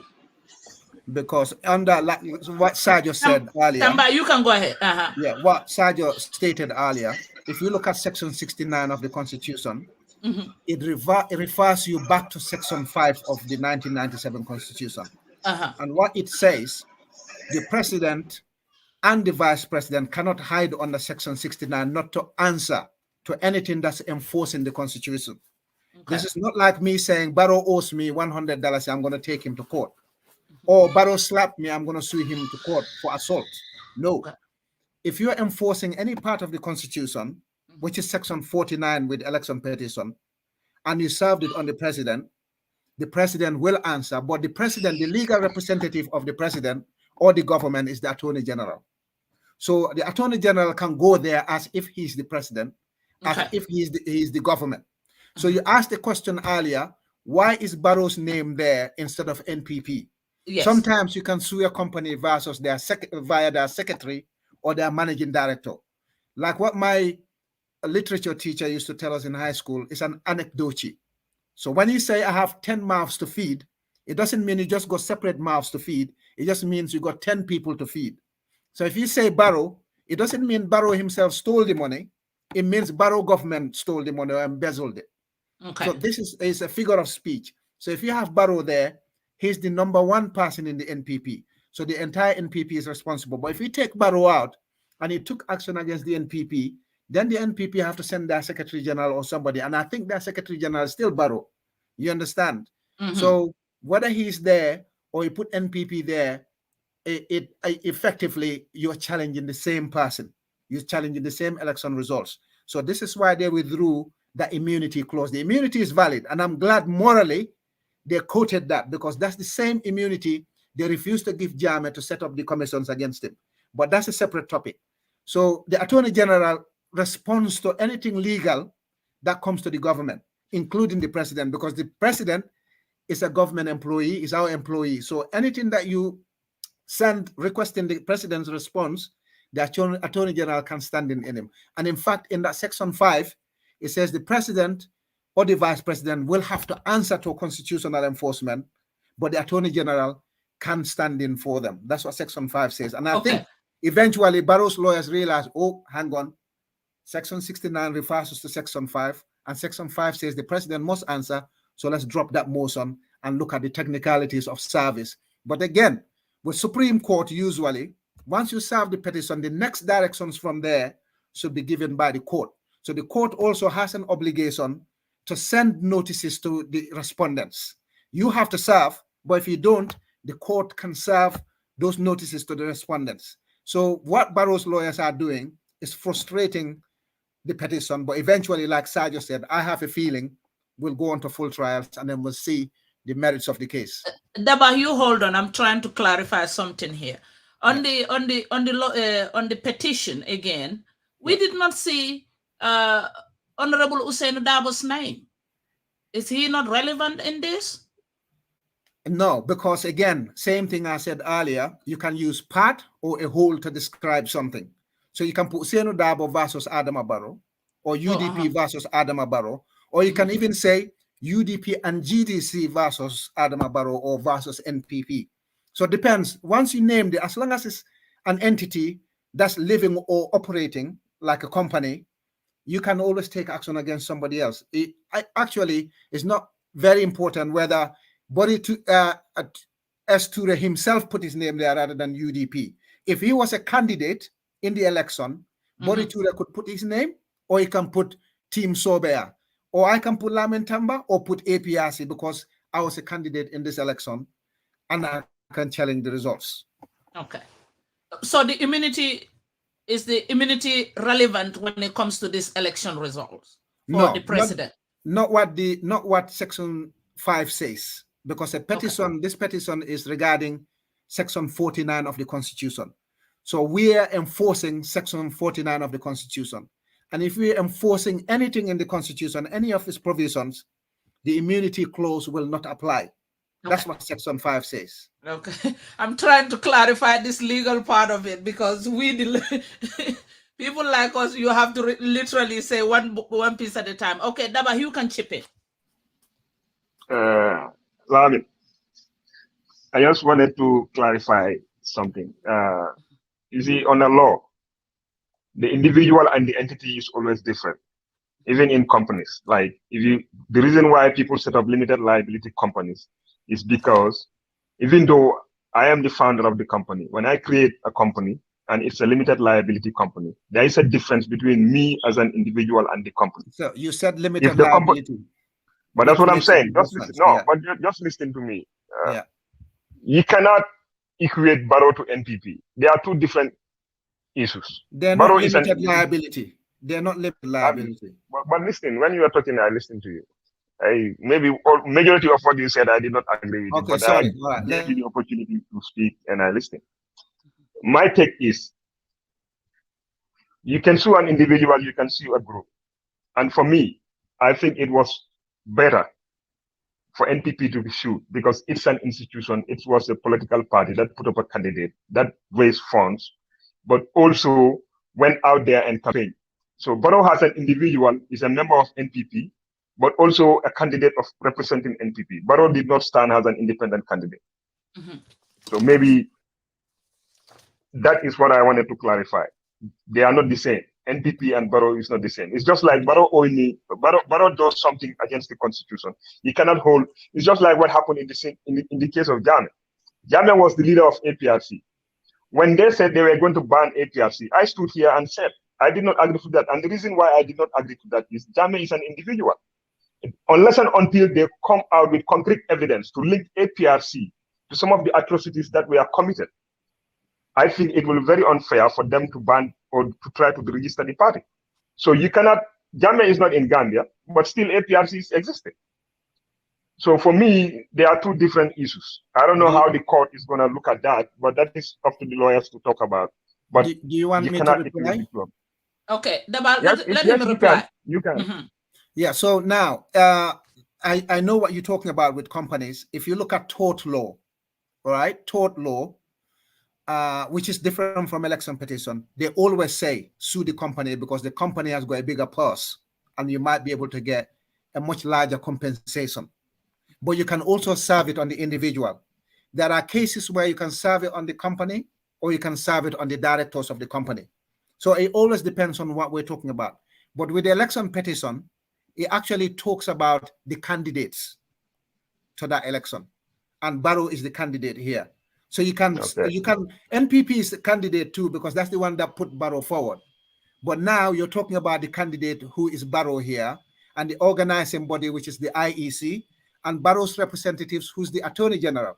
So the three parties, that's why when the IEC was missing, but UDP's complaints included the hiring of NPP presiding officers in an election, the Supreme Court said, okay, now you're talking about NPP's presiding officers who were employed by the IEC. Therefore, IEC has an interest in this case. You must add them as a respondent. That was the court's direction, and the court can do that all through to the final date of the hearing. The court can adjourn the case based on certain interests that they want to join into the case. That's what the direction the court can give. So in your case, in terms of claiming big money or other civil cases, I agree 100%. You serve it on the institution because it's in your interest as a person serving to serve it on the institution. You'll get a much bigger victory when you win. And in terms of tort compensation, you get more money if you sued Gamtel than if you sued F40 of Gamtel. F40 might be broke. She can only pay you $5 every week for the rest of her life if you win your case. But if you sue Gamtel and the compensation is 10 million, Gamtel can pay you that 10 million straight away. And you'll be, hey, yeah, I won the case. Gamtel's compensated me. So always depends on the merit of the case, or every case has its own merits. With the election petition, it says the candidates who contested in it, and that's why Barrow's name came in it. But it could have been NPP. You're right. Okay, Sarjo, you then after Kexx, because we have seen on their complaint about Musa Drame giving $1 million, and Musa is not Barrow; he is MPP, and MPP is not part of it. I mean, I think I would have to recognize what Daba says. It's correct. There are two distinctions between President Barrow as a president and MPP as a party, because it's NPP legal registered company, which is considered a person. The only question would be, from me, the only thing from a legal point, the relevancy, would not naming NPP fatal to the petition? No, and then for the reason Tamba gives. And then, but of course, NPP could interplayed in this process and say, look, we're a necessary party. Some of the things you are alleging, let's say if the petition keeps saying NPP this, that, this is what NPP does, NPP could see themselves as a necessary party and then ask to be joined. Hey, we want to defend our own name, reputation. But Barrow has a greater interest as a person because he has a liberty interest in, being the president. So if you are going to yank that from him, he's rightfully the guy to come there and defend. So the question becomes, would it be fatal to the petition? I don't necessarily think so. But could NPP come in as an individual party? Yes. Is it normal practice in most jurisdictions to actually name party in addition to the candidate? Yes, that's what I would like to see. But, lawyers, we pick our own strategy, how you want to do it. But at least to the very base, yes, Daba is right that, NPP, in as much as the two, you could impute joint and several liability here, they are both, it's like you're looking at two separate people. The law recognizes all of them as two separate entities. And then we have to recognize that, at the very least. But the question becomes whether it's consequential or inconsequential, naming one over the other. That's just, potato kind of argument. Okay. But go ahead. Go ahead. Sarjo, continue, please. No, it's but to me, regarding these other issues, like when it comes to petitions and then procedures, if anything, I learned from this petition in Gambia, what it taught me, Daba said this thing earlier, we are very complacent. And then that actually, was proof to me in this petition in Gambia. We have smart individuals, smart attorneys, but people don't actually read. Now, the only thing that I'm not sure about, my understanding is, because we have to understand this petition comes under Supreme Court original jurisdiction, right? I think 46 or 47 Supreme Court Act. Yeah. There it says, once you file a petition, you file it with the register. And then the register should, as soon as practicable, serve on other people, meaning service is not the petitioner to do so. Yeah. But the Election Act, Section 49 of the Constitution says, if you're not happy, sue. But NAM has the power to devise laws how you do suing. And then on the Election Act, I think Section 100, subpart 8 and 9, it says we are going to empower the Supreme Court, the Chief Justice, to make rules regarding how to, go about this thing, meaning the vehicle, how do you get there? So those rules, that election petition rules, they are very important because they are subsidiary legislation. And then under that rule, this is where the conflict lies. On the one hand, you are coming to the Supreme Court under its original jurisdiction as the Constitution gave it, but it also has rules and procedures. And then these rules says, like I think the argument from Kexx report in Rule 9 and 11, where it deals with service, you file. Once you file, Rule 9 says, once a petition is filed, you should serve on all the parties, right? And then Rule 10 says, once petition is filed, the registrar should take that copy and then I believe give it to the commission, which is the IEC. They have to publish it in the Gazette. And then once it's published, because remember, on the Election Act, it says if you are filing an election petition, you must pay authority. And then under the election rule, it still says it has to be either deposit in cash or however Supreme Court, says it would be, or, whether it would be by recognizance, your own, hey, we'll give you your own recognizance. You could go just execute authority for us. What is not clear to me, whether there is a specific rule at Supreme Court, because this is where Gambia, we have problem. We are very deficient in terms of laws. We don't, the law says do something, we never follow it up because no one ever, I don't know, maybe we think we would never have election petition issues. What I don't know, and what is not clear to me, whether Supreme Court in the past has indicated that if you file election petition, you should pay $10. If they haven't done so, once UDP filed that petition, the burden fell on Supreme Court to say, this is how much we are going to require, because the rule doesn't say you have to proffer us with how much you want to pay and then we see we will accept it. It says they have to set that initial amount. Now, assuming, because I don't know, a lot is unknown. Let's say when UDP filed the petition, Supreme Court tell them, you're supposed to pay $10 for the security or give us 2 sureties. And then they know that, they would have that form. And then let's say the register of Supreme Court actually send this thing to the commission and then they actually publish it in the Gazette. Within 5 days, once you have all those things, this is done. That's where the burden lies on the Rule 11, on the petitioner to serve these things to Barrow's people, like the respondent, within 5 days of that presentation. That's what they are arguing, the 5 days notice. But what is not clear to me, in order for that 5 days to kick in, you have some condition precedent, like was this surety amount set up? How can I present something to you within 5 days if I don't know how much? So there is a lot here where, that's not clear. And then that's the problem. And then only the court could resolve these things. And then those are mandatory provisions. It says shall within 5 days. And then to Barrow's lawyers' credit, procedure must be followed. And I agree with that. And then the question becomes, did Supreme Court punt it? Did the petitioner's lawyers punt it? Or are these people doing stolen taxes? We would know next week. But all these things are legitimate questions. And then regarding the amendment, and I agree with, when I did not, respectfully, if it is here, that's borderline malpractice. The rule is very clear. You cannot amend anything without a leave of court. And then it specifically said it should be, even though I find this ridiculous, it said notice of motion, meaning notice of motion is different from, it only means, hey, Dabakh, I'm suing you, and then the rendezvous is at 2 o'clock at this time because of this. That's just literally a cover letter, a cover page. That's what the notice of motion is. For you to know, it's just informational. Now, you can argue that, well, there is no prejudice for failing to do it on a notice of motion because you actually know I'm suing you because you meet me over there. But the rules say that's a mandatory provision. It's you cannot just omit it. You must. I mean, there is no prejudice, but the question is, if it is like, if the rule is discretionary, say you may on a notice of, if you come and complain, how dare he not give me the notice? Like, well, you are here, so there is no prejudice. But why would they go and why didn't they give it to this the Attorney General? Well,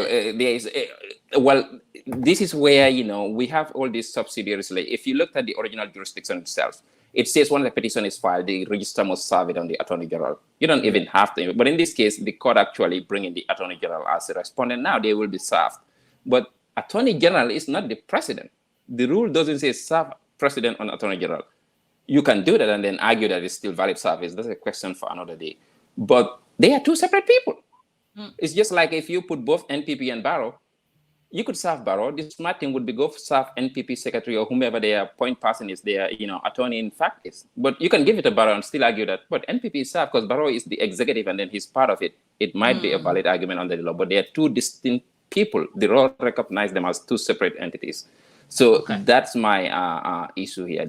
I think this election petition, I want to see it on the merit for two things, because I want rules to develop for us to prevent a lot of things in the future. At least things will be clear.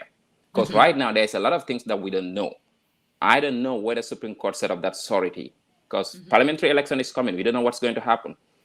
I don't know whether the burden of service is on the register of the court as practice, or we have rules. These rules, remember, these rules predate the Constitution of 97. And we never bothered to check them until now it happens. Yes. And then the rule is saying petitioner served. So which is it?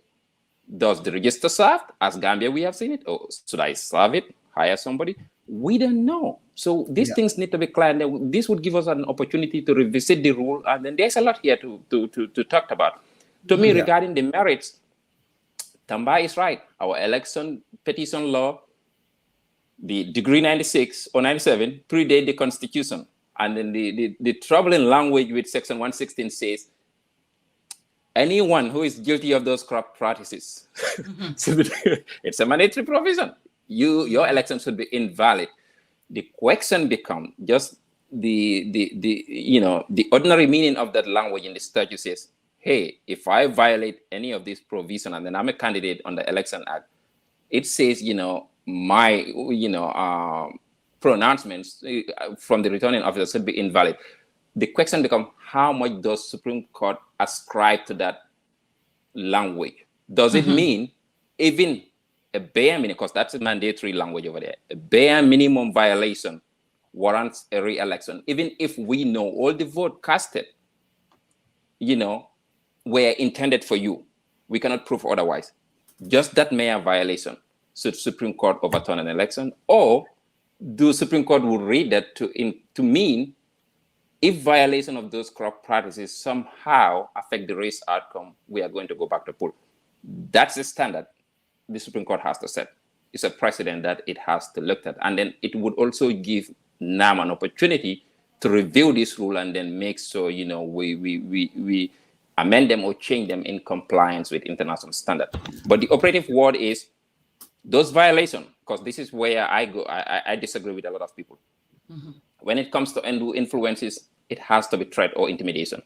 Bribery is a trickery one. It's a quid pro quo. If I come there, and then Tamba is right, if there are witnesses, all this thing depends on evidence. If I am saying, Deba, this milling machine is for your vote or lack thereof, or you're not voting me, it has to be a quid pro quo. But how? Hold on. In the States here, when you vote, I went to vote. You can go back and check. I vote for Joe Biden. But in the Gambia, because I give you milling machine, that does not mean that you voted for me. Thank you. That's why I said it has to be quid pro quo. You have to get witnesses. That would come. You could bring your own witness. It could be like a Perry Mason theater. Yeah. Like, I received that. Exactly. This is why the witnesses have been called. If they say Barrow came and gave us a milling machine in Jamara, and he said he's giving it to us because he wants us to vote for Adama Barrow, that's an offense. If he gave it to them and said, I love your community, I want to help you guys with your agricultural produce, that's neutral. You can do that all day long. But the question is, why was it done during the election period? You understand? What did he say to the people when he was handing it to them? And these people come from Jimara and say... But Tamba, this is my argument. They give me that milling machine for our CAFO. How? All the candidates have votes. How would you confirm that me and my CAFO, we voted for Barrow because we were given milling machine? No, you will not know that. You will not know who voted. Again, that is an argument that will never be won by anyone. Who did you vote for? You understand? Even the exit polls, they take your word. Who did you vote for when you went into the polling booth? I voted for Dabakh. Yeah, you have to take their word. That's how exit polls work. All right? So they examine how many people said who they voted for, and then they start projecting who the winner is likely going to be at that particular polling station or that particular constituency. Okay. What's important here is why the milling machine came at this particular time when election was declared. What was said when it was given? Did they collect voters' cards? In some instances, we've seen NPP people displaying loads of voters' cards in their hands. All right? Why did they collect those voters' cards and start displaying them? Why? Okay. What let's give Kexx a lot of things in there that will come to light very soon. Okay. So I can see Deba is very uncomfortable. Let's let him come. No. Okay, go ahead. I'm very much comfortable. You see, the thing is, the issue is, most of these things happen in the open during elections. We've seen video evidences. You see, the thing why I don't take WhatsApp audios like you claim, people talk on WhatsApp to say this particular party or this particular individual came here and gave me money. Yeah, I can do that against my opponent. I can just sit down in my house and make an audio and say, Lamin Tamba came to my house, just like what the other guy did. Rambo came here and gave me $30,000. Yet still he cannot prove Rambo's phone number on his phone. So it doesn't make sense. People do that every time. What I'm saying is, and usually some of these things, it's not even politicians who go out there and give it to them. It's the people that request for some of these things. We are Gambians. We've been involved in politics. We know how politics goes. Whether it's you may not do it as a person, Lamin Tamba, but I bet GDC did it during these past elections. APRC, NPP did it during these past elections, or individuals who are associated with them. UDP did it. We have seen people like Mohamed Sabali handing over money to people. The pictures are there.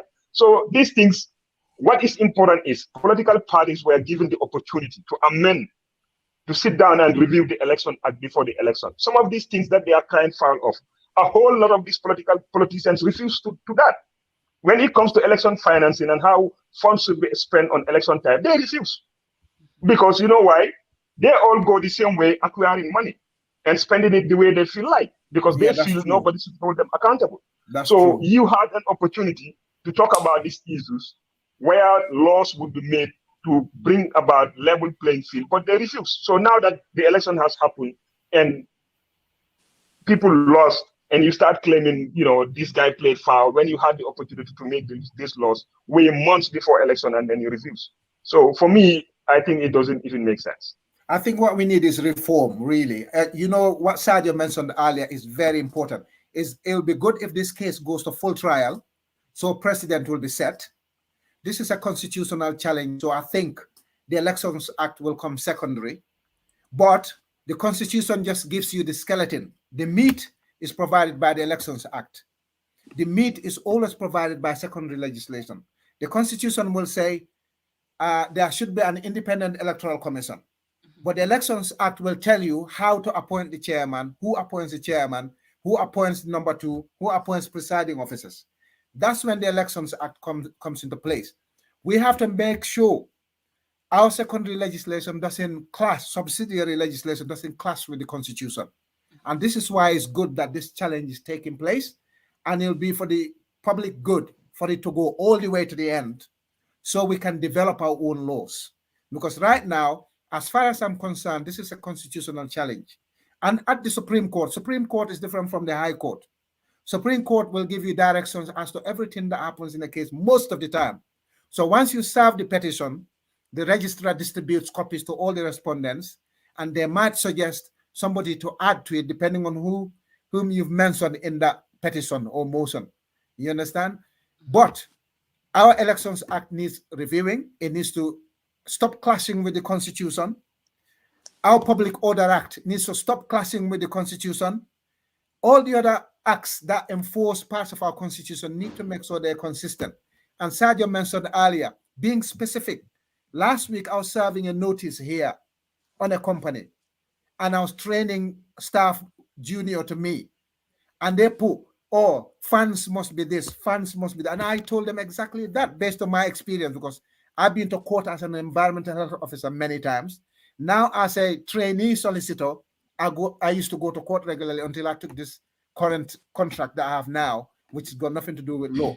I said to them, be specific. If you're specific and your language is simple in a notice or witness statement, these people sitting before you are not experts in your area. It makes it easier for them to understand. It ends all the secondary questions that will be asked of you. So specify condenser units. Don't say fans. This could be an external fan extraction system, or it could be an internal fan, which is a ceiling fan. Just mention exactly extract ventilation system, or condenser unit, or chiller unit, so they know exactly which fan you're talking about. This is what our Constitution needs to do, and our Elections Act needs to do. Be specific. Eliminate every single, you cannot always eliminate argument in law. That's not possible. But make sure the basics are simple to follow, simple language, and people know. So the very day that the petition, UDP petition, went to Supreme Court, the registrar should have said to UDP, okay, you submitted it here. Do you know what your obligations are? You need to go to the president's office and serve it on anyone or put it in their letterbox. You need to serve a copy on the attorney general, and you need to serve a letter at the IEC. The procedure might say it, but again, for the sake of aiding the court process, the clerks and other people can do it. They could just do it. Those things should not be fatal. Again, Sarjo mentioned the security of costs. That should not be fatal to a case as long as you're willing to amend it to say, yes, the court said this is the cost of this standard case. So we definitely have this money, this much money, or this much material or property to guarantee that we'll be able to pay this case.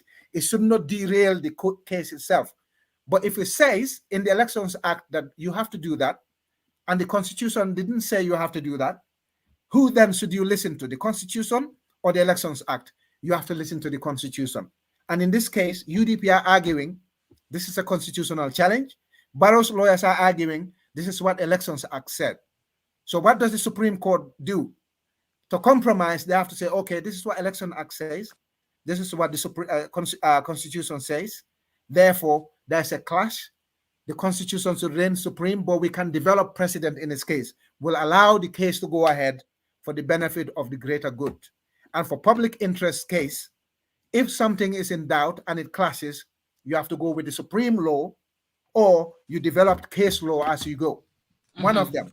But Parliament really needs to look at our Constitution and all the subsidiary laws as soon as possible. That's the reform that Barrow promised us. That's the reform that Barrow didn't develop. Unfortunately, now he's caught right in the middle of it. But that's the reform that APRC also were campaigning against. Well, that's no, the constitution we campaigned against, the draft constitution. Yeah, but that's what I'm saying, because you don't want the 1997 constitution to go. But this year, 2021, our memorandum of understanding with GDC and GAP and the independent candidate says we're going to reform the constitution, or we're going to reform the subsidiary legislation. It's actually there in our move. So we were going to do it previously. Kexx kicking. Kexx been quiet. Kexx kicking. Okay, Yeah. then before we go to Sarjo again, yes.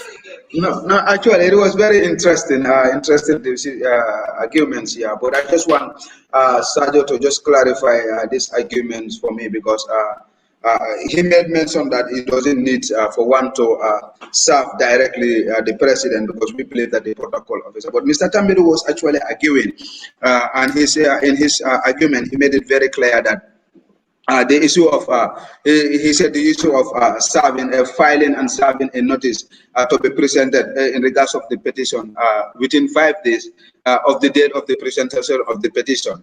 At no time was the President Barrow served the notice, and this is a mandatory requirement when it comes to Rule 11 of the Election Act. I don't know, he was actually talking about Rule 11. He's saying that it's mandatory, it's shall. It is something that that is mandatory and within the 5 days frame. And he said if those things are not required, it should be done before the commencement of the case.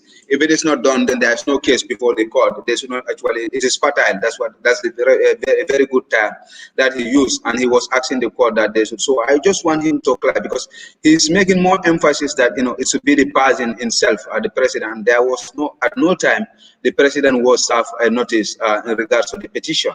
And his argument has been based on, and I think when he made this, and Mr. Tambadu stood up and said that's not the language, and he made a reference that the term Alaji has the president, and the Chief Justice stood up and said that is not the case, and he interjected and said that's not the case here, or that's not the language here. So if I could understand, he's in line with what Tambadu was arguing. But I just want you to buttress more on that. And in regards to Lamin Tamba made very strong points in regards to the whole issue of this election, and I just missed the point. I took it down, but I forget actually. He made mention of an area that I wanted to respond, but actually it skipped my mind. So, but for me, I agree totally with Mr. Sarjo's analysis in this whole issue. And I think it's going to be a very interesting case. And this is why, like he said, he wants us to go into the merit of the case, which even me, it will help me, because we had the opportunity, to come with some laws that will cement our democracy. Because for me, I believe, Gambia has developed to a next level in terms of our democracy, but our laws are still, dealing with ancient issues. Actually, our laws didn't upgrade to that level. Even in our debate, you could see that interesting points are coming up, but if you go to our laws, the language of, in terms of democracy, how the world is evolving in terms of democracy and where our laws are, it looks like we are in this ancient laws. Our laws are not actually been developed. If you look at the Election Act, when was it? Since then, there has never been a serious amendment about the Election Act. And this is why you have the issue of this piecemeal amendment has been done in the issue of the council, whether the people has the right to call on to just sack a mayor council member who is elected by the people. At the end of the day, he loses his seat. Or the National Assembly, you can just dismiss the National Assembly member and automatically the person loses his seats. So, all those things have to be amended. So I think this court will help us, to come with recommendations or even legislation after the whole entire process for us to at least put on a very strong laws in terms of what will govern our election. So that we'll have a level political ground, and it can even recommend. I see in other countries are now even developing that incumbent president will resign. 8 months or 6 months before the election for him to be a normal citizen, so that he can compete with other candidates, and the Speaker of the National Assembly or the Vice President will take and be the president. And if he wins, he'll go back to his seat and take over the responsibility. If he didn't lose, so that we'll have a level political ground. So I think all these things will help us in terms of our laws that will govern our elections. So it will be interesting if the court can allow, and I hope so it will. We will look at the merits of this case. They will allow us to go, because I heard the Chief Justice was telling them to prepare all their witnesses, and he even give time frame of UDP will be given 5 days, Barrow will be given 5 days to argue their case. So I think we are heading to the direction that the petition itself will be hard, and I think if that happens, then we will hear what has gone wrong, and so that the court will come with a decision in regards to how we will govern our election act, so that we will have a level political ground. And I think it's going to be an interesting case. Okay, Sarjo, go ahead. Okay, thank you, Kexx. Before I come to that, and then this is where I depart with Tamba, and I think it's important for people to know. Constitution is the flaw. Everything must come in line with that. And then my disagreement with petitioner's lawyer saying that this case arises under the Constitution of the Gambia only, and then anything else doesn't matter, is illogical. It doesn't even work, even here. For instance, let's say, well, when I was in the private sector, now, different things. But let's say, I have a non-citizen who applied for protection in the United States, right? And then they lose protections. And then they are going to be removed to country X. And then let's say this person has been classified as national security or human rights law violator whatsoever, but they're in detention right now. And then we have what we call presumptive detention period in the US, like for 90 days. And then they can detain you for up to 180 days again, 60 days to remove you to your country. And then let's say that 6-month period passed, and then they couldn't remove you. I always file habeas petitions in federal court. And then that arises under the constitutions of the US, but also as part of it under the Administrative Procedure Acts, the subsidiary statutes. My point is, unless the Constitution explicitly proscribes something else, you cannot say secondary legislations, what they dictate will not hold. And then I think the argument, if the defense to this 5 days notice, assuming everything was going right, I'll come back to that in Kexx, you cannot argue, well, I'm filing this petition under section 49 and then nothing else matters. You're going to lose. That's just stupid. Basically it is. All what section 49 says, if you're not happy with the election, presidential election, that's what it says. Yeah. Doesn't even qualify what it says presidential election. File a petition at the Supreme Court within 10 days. That is the flaw. You cannot go below that. The Election Act cannot say file a petition in 8 days. That will conflict. If that was the issue, let's say the Election Act say file in 8 days and then UDP file their petition in 9 days, they would say, are you nuts? The Constitution says in 10 days. That would make sense. But there is no scription from the Constitution saying that section 49, file 10 days, but make sure you serve on whomever you want. It doesn't govern any of these things. It leaves it open for National Assembly to make rules to make sure that you at least experience or exercise that section 49. And then those rules are what matters. They have to look at both. So when the Election Act comes, and then if you look at the Election Act itself, like I said, it predates the Constitution. Section 97 says, if you are not happy with any election under this act, meaning parliamentary, presidential, file a suit within 30 days. Why are we not doing that? Because that provision conflicts explicitly with section 49. That's why you're filing in 10 days. So it somehow superseded that part. But in parliamentary election, I can file within 30 days, and then that would be, correct. Now, section 49 doesn't say how you are going to sue. It only tells you have a substantive right. The procedures is what that Election Act matters, and then this rule, and then specifically, and I know, whomever the respondent lawyers are, they might have realized either Gambia people are lazy or complacent, they don't follow rules or they don't read, and then that's why they're bringing this challenge. And then if this is in the US, some lawsuit, you kill them, before they even rise, and then that's the tactics they are doing there. To me, my only concern would be Gambia, things are different. Rule says one thing, but we are following another thing in terms of common law. I have always had Gambia, this is the sheriff of the High Court, they do service. The question is who does service. Like here in the US, you have sheriffs at court, but if I want, I can send Deba to go do my service. Any adult could do service. I can pay the sheriffs and then they can do it. So what is not clear, what I don't have access to, Supreme Court, we know they have their own rule. And I'm telling you, anything under original jurisdiction, Supreme Court itself, Section 47 says, if you file anything with the register must serve as soon as practicable. That's what it says under these things. But here is the thing. The Supreme Court Act itself says, Section 62, it says, except as otherwise provided in the rules regarding election petition, these are the rules for elections, right? And then the election petition rule says, you should serve on the petition. It doesn't say the register should serve. It says file your petition at the register and then serve. Meaning somehow it put the burden on the petitioner to serve. The question becomes that distinction now, Gambia, whether this election act, does it conflict with Supreme Court Act itself that says the register must serve? Because remember, these election rules were before we even have a constitution. That's where the distinction comes in. But my thinking is, if I were, respondent's petitioner's lawyer, and then you are arguing that, hey, you don't serve us within 5 days. What Rule 11 says, presentation, notices to the respondents, and then after, Rule 10 says that once you file your petition at the register, register should tell you what the security is. Let's say it tells you are paying $10. You pay that, they give you Form 7, you have all those securities. Register is required to tell the commission, which is, IEC, somebody challenge you these results, and then we want you to gazette it. Either you do it or you have someone else do it. Once you gazette, so that package I have as the petitioner now, I need to serve on all the respondents to let them know this election is challenged, and I must do so within 5 days. I think they did put that 5 days because time is of the essence.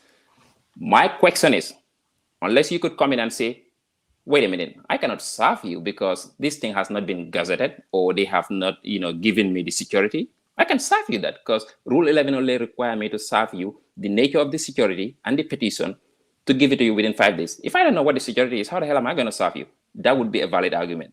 Okay. But if those things were already stated, and then your defense is, I bring this under Section 49, so I'm not required to do that, you're going to lose. And then everyone should, that's just my thinking. And then I think most reasonable people would, you're going to lose. That's what the rules are. Now, regarding service, Kexx, this is where, it's a little bit different. In the US, when they say you serve on the person, the respondent, it doesn't mean I can serve you personally, but I can come to your home, depending on the statutes, what the statute says. Like, let's talk about America here. I can give it to any adult resident in your home who is 18 and over, and then they know you. They can receive service on your behalf. If my rules allow it or statute allow it, I can mail it to you by certified mail. But this is where the distinction is, US and then Gambia. Whomever does the service, you execute a certificate of service, affidavit saying that I served Dabakh on this date, this time, at this particular day, and then that affidavit is sufficient that service was effected, and then I need to file that with the court. Court knows service was good, we are moving forward. Gambia, this issue, if Gambia has the same laws, and then I know Gambia, I'm assuming under common law, Gambia too, if services like common law, like UK, maybe Tamba would come in the UK, here. yeah. Right? Gambia is almost exactly as the UK. You can if it is the same thing, certified stuff, yeah. Even the language itself in the election rule doesn't mean you must serve Barrow on his person, like only Barrow. No, that's not what it says. Service on Barrow means it could be Barrow, his appointed agent, or if he publicly says this is how he served, or under the rules in Gambia, any adult in his home, 18 and older, could receive service on his behalf, and then service would be legitimate. It doesn't mean you have to give it to Barrow, But this is where it comes different, like where Tamba says the register should take care of it. And then Tamba could be right in my thinking here. Because if service is left to petitioners, whomever served, you have to execute an affidavit and then file it with court and says that we completed service. But if that service is done by the court through registrar, I think the court would know. That's why there is no return affidavit saying that I serve X. So it would have quite this issue. Like, I don't file a lawsuit here and then we start talking about whether service was made. Once I file this serif serve or individual, I return that affidavit to court. If you want to challenge that someone perjured themselves on that affidavit saying they serve you, they did not, then you file that. This issue, these are non-issues, but because our laws is so convoluted, we never review them for so long, and then there are so many issues, people don't know. We take these things, and then that's why this petition is going to bring a lot of these things. But to Kexx, to answer your question directly, nowhere in the rules, unless there is a statute in Gambia that I'm not aware of, or a specific court rule, that service must be on the person themselves. No, you don't serve Barrow as an individual. That's why they substituted service. You could serve, and then for Alaji Cisse, this is where the distinction would be interesting in law. He's not a resident at State House, because even under common law, it has to be someone who lived there. Barrow's home, we all know, is State House, right? Alaji doesn't live there. He's not a resident. My argument is the president is not like you and me, where anybody gets to live there. So, but Alaji is the only individual that's so attenuated. He's so close to the president, maybe every day briefing, that you could almost say a service on him, undoubtedly, the president would know. And then what appears from last hearing, they kind of concede, either directly or indirectly, that Mr. Cisse did receive that petition. So now it would be hard to argue that he did not. If you concede he does, the question becomes, is Alaji so attenuated to the president in his household, even on the rules of service, to argue that service on him was proper for the president? If this was given to the president's son, 18 and over, no one is going to ask any question. If Gambia allow mail-in by service, I don't think we are sophisticated. Maybe that's not there. But at least anyone who lives there with him, his bodyguard who lives there 24/7, you could have served on him and then he would get it. But I think Alaji is the most appropriate person in these circumstances because you cannot see him. He's the last line of defense between the president and me. I think that's my understanding. Okay. Before you see the president, you see him. Yeah. Okay. Before you guys continue, let me talk to the community here. Deba, you were raising some, I have seen a question here by Lamin. It says section 49 about, you took it off the screen. I think it will be very important we search for it so they can answer that question. But anyway, I will come back, I will search. Thank you, Mel. Community, we will open the line. We are opening the line right now. The number will be below your screen, plus 16783900539. Please call.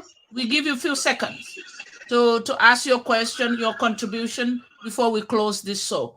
It's very important. The discussion is going on. Okay, there it is. There it is. Deba, you go ahead while I set up the phone. Read that to Tamba and Kexx, and they will answer. Sarjo is coming back. Oh, he's right there. Okay. All right. Okay. Nalia call can just speak any language. We can respond. Intada madam nga fenka tanne ken na jibo kon. So kanja malle bi jambi. Ala sat Kexx ngin kasara hule kamala. Lamin serere. So we will have it all. Okay. So let me get my first caller. Go ahead, Alta. That question on the screen, you wanted me to answer that or? Yes, go ahead. Okay, so the question...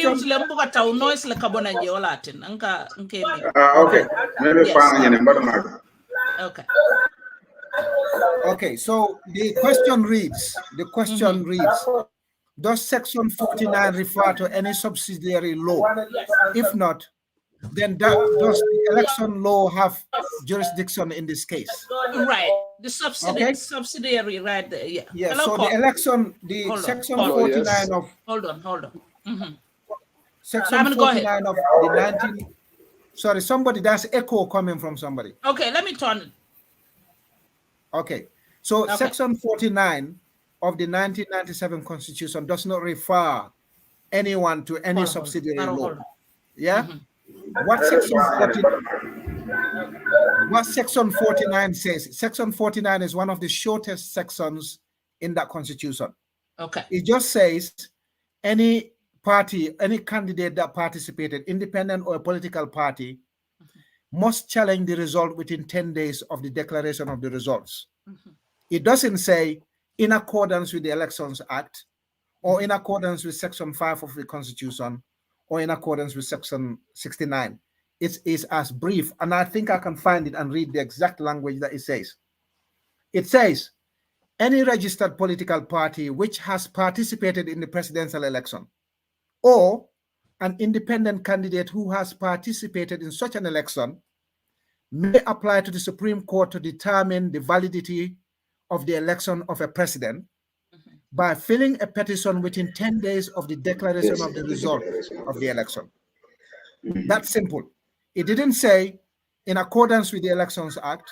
It didn't say in accordance with another section of the Constitution. It just left it at that. So therefore, these are areas that the Supreme Court will help us develop. And it will be a tragedy for the Supreme Court, just because of security, of course, just to drop this election petition because security wasn't there. And how were the lawyers supposed to know the security at the beginning unless they were given an estimate or something to work with? But again, like Sarjo said, it depends on whether what it says with the Supreme Court rules that once the registrar is served, the registrar must serve the other respondents, or actually the petitioner has to serve on all other people. Kexx, Gambia quotes a lot of case law from the UK and the Commonwealth.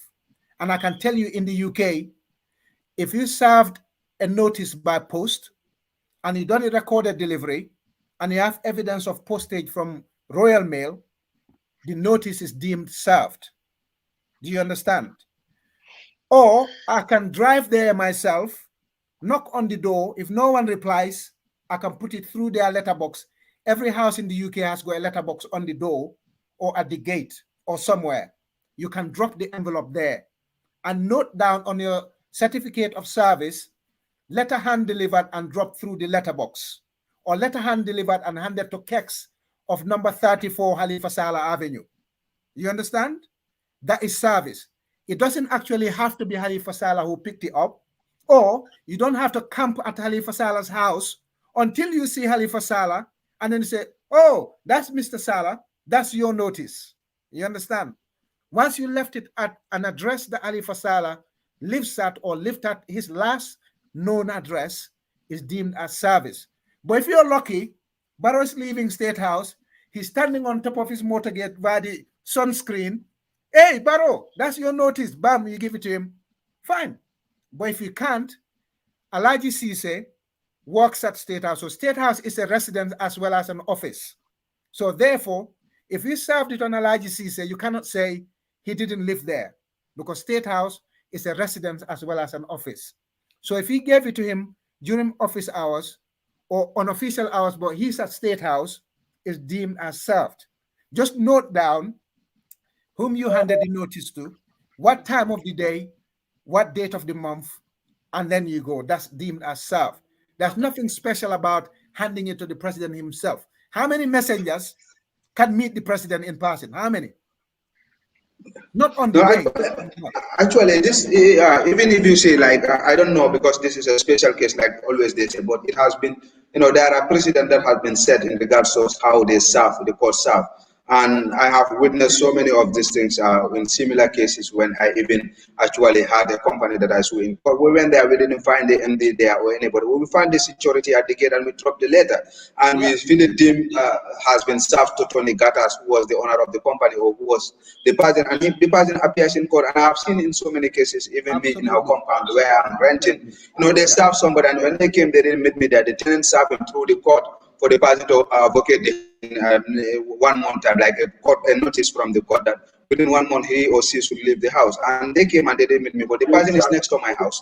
And this was given to me. And when she came, I gave it to him, and actually she accepted it. So the procedures, the precedent has already been there. So I don't think it should be used as a yardstick in regards to say that because of you didn't give it to the president directly, then it means that it's not served.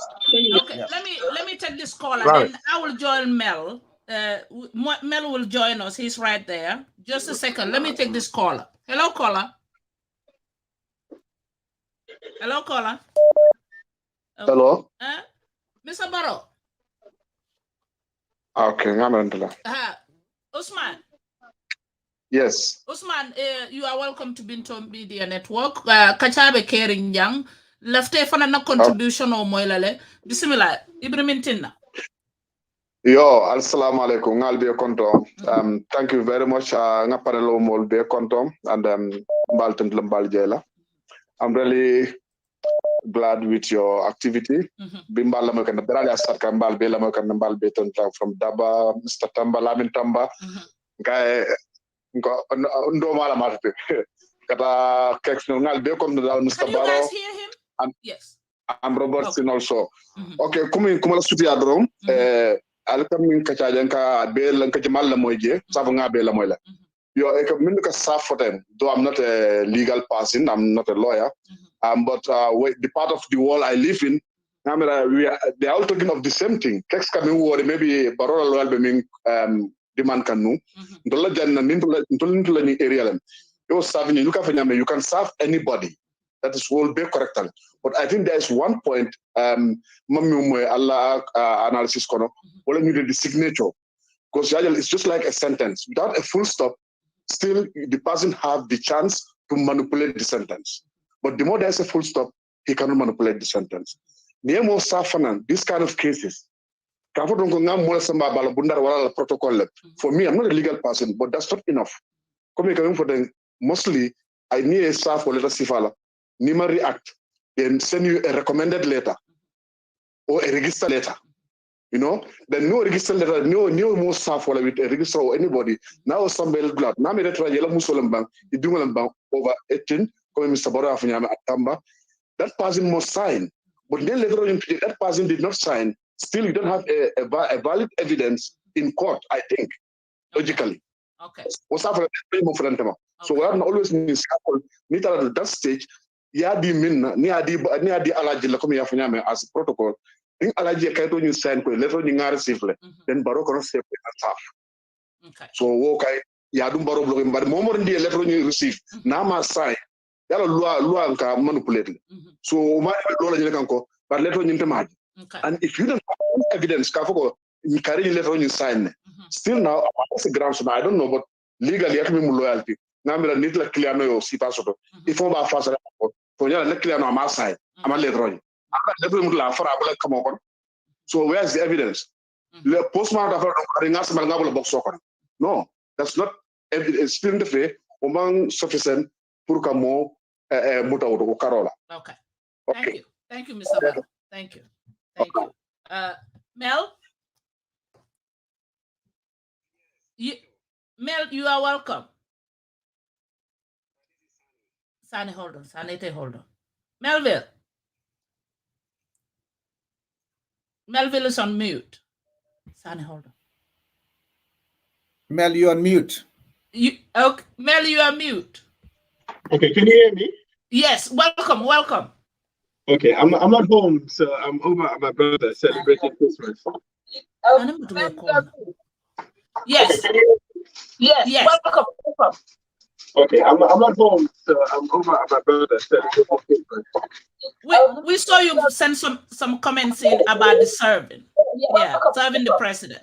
Okay, Lamin made mention of something. I think he was responding to Kexx. We saw you send some comments in about the serving. Yes, Lamin made mention to Kexx that there's echo coming from someone. It's echoing. Yeah, it could be my side. Hold on. No, it could be. It was me, I think. Can you hear me now? I've reduced the volume of the computer. Yeah, it's better now. Much better, Mel. Much better. Yes. So Lamin mentioned that basically UK procedure or Gambian procedure is patterned mostly according to UK procedure. Lamin, am I right? And then you went on to give examples of proof of service using various methods, using the registered post, royal mail, and things like that. Am I right?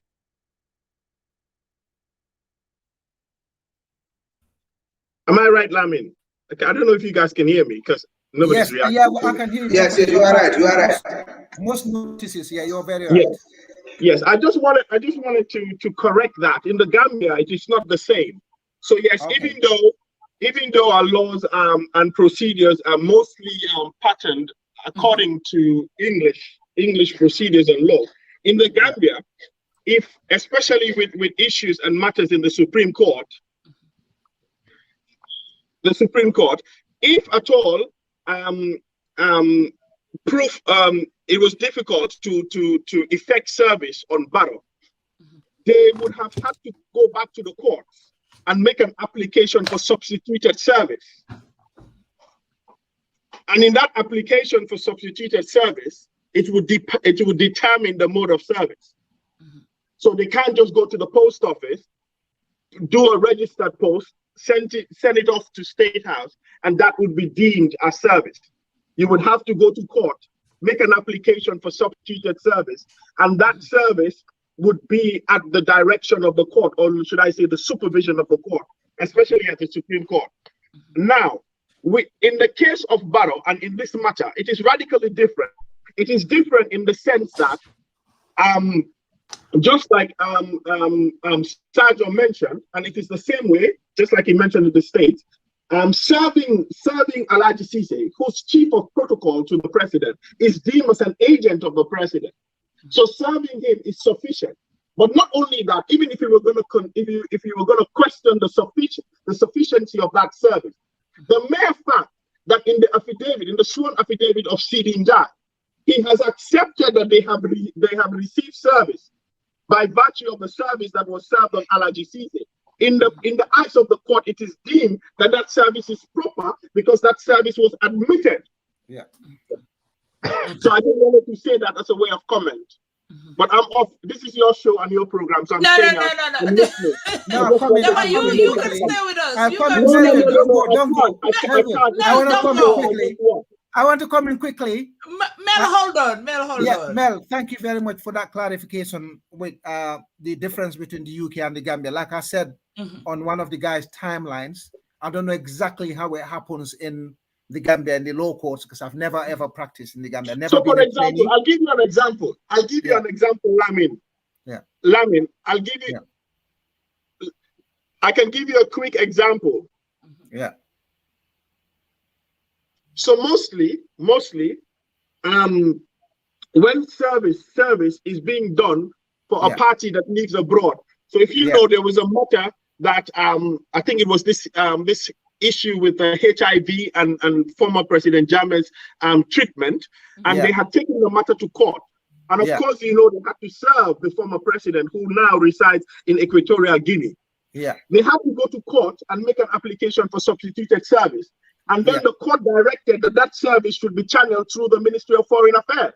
So actually, they had to send the processes to the Ministry of Foreign Affairs. The Ministry of Foreign Affairs had to actually send it through diplomatic channels to the Equatorial Guinea's Foreign Ministry to be served to former President Jammeh, because you know, with all the technicalities that are involved, you cannot directly serve, and the courts would know and accept the fact that it is not very easy to go to Equatorial Guinea to serve former President Jammeh. So it is the same thing.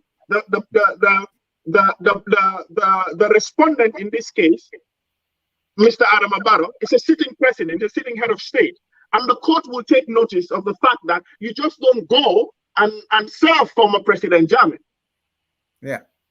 But because of the status of President Barrow, sorry, I didn't want to say Jammeh, Barrow, because of his status, because of the complexities of serving him, the courts would also not accept that, okay, just because he's a sitting president, he cannot be served. There has to be a means of service.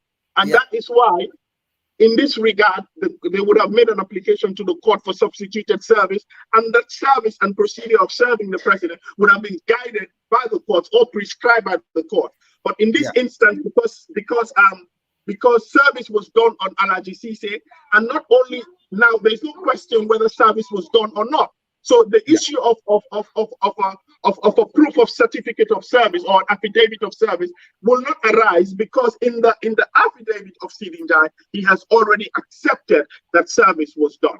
Okay, brilliant. Yeah, thank you very much. It's a bit like when you're taking action against the crown over here. So I'm aware of the substituted service. Thank you very much for clarifying that. It's the same when you're dealing with the Queen here, the Crown of England. It's difficult to serve notices just like that. But if you're taking it against individuals, you can always serve it by postal or other means. But I'm glad Melville brought that up. Yes. So if, for instance, we will have you guys together. We will. Sarjo, you can unmute too. Yeah. Okay.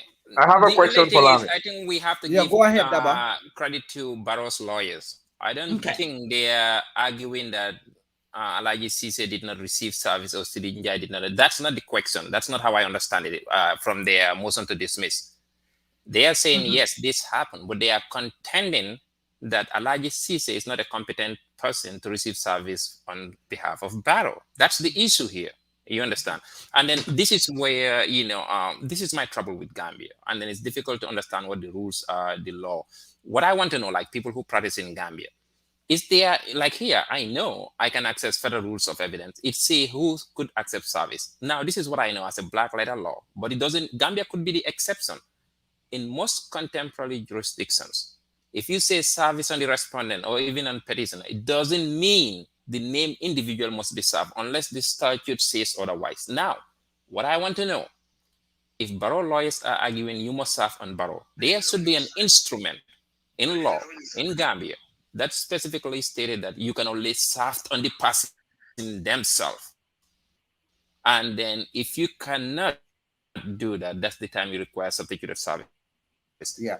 But here, service is controlled by our statute and court rule. Okay. It says I can do it within the president. And then if that is not possible, I can access substituted service either by publication or orders. So what I want to know in Gambia, like for me, if they are looking at the language of the election rule, Rule 11, where it says serve on the person, the respondent, that is not sufficient to say service must be on Barrow unless there is a specific legislation in Gambia. And then that's where I'm not getting answers. This is where we need legal individuals in Gambia to say, oh, under court rule or under Gambia ex Nangam statute, it requires service on the person. Now, if you look at Supreme Court original jurisdiction itself in the Supreme Court Act, it says you serve on the person. It never defined whether it has to be the individual. So from contemporary rules, and then here how things are, it could be one of these two things. Gambia, I don't think mailing, they would go to that strike, but that's yet to know. But I know, as Kexx said, Barrow's lawyers cite 2 cases for that proposition. I haven't read that case. I haven't read the facts. I haven't looked at the jurisdiction. If, let's say, assuming in that ruling, Supreme Court indicated that for service in Gambia, it means service on the individual, their person, then they have an argument. Okay. If that is the case.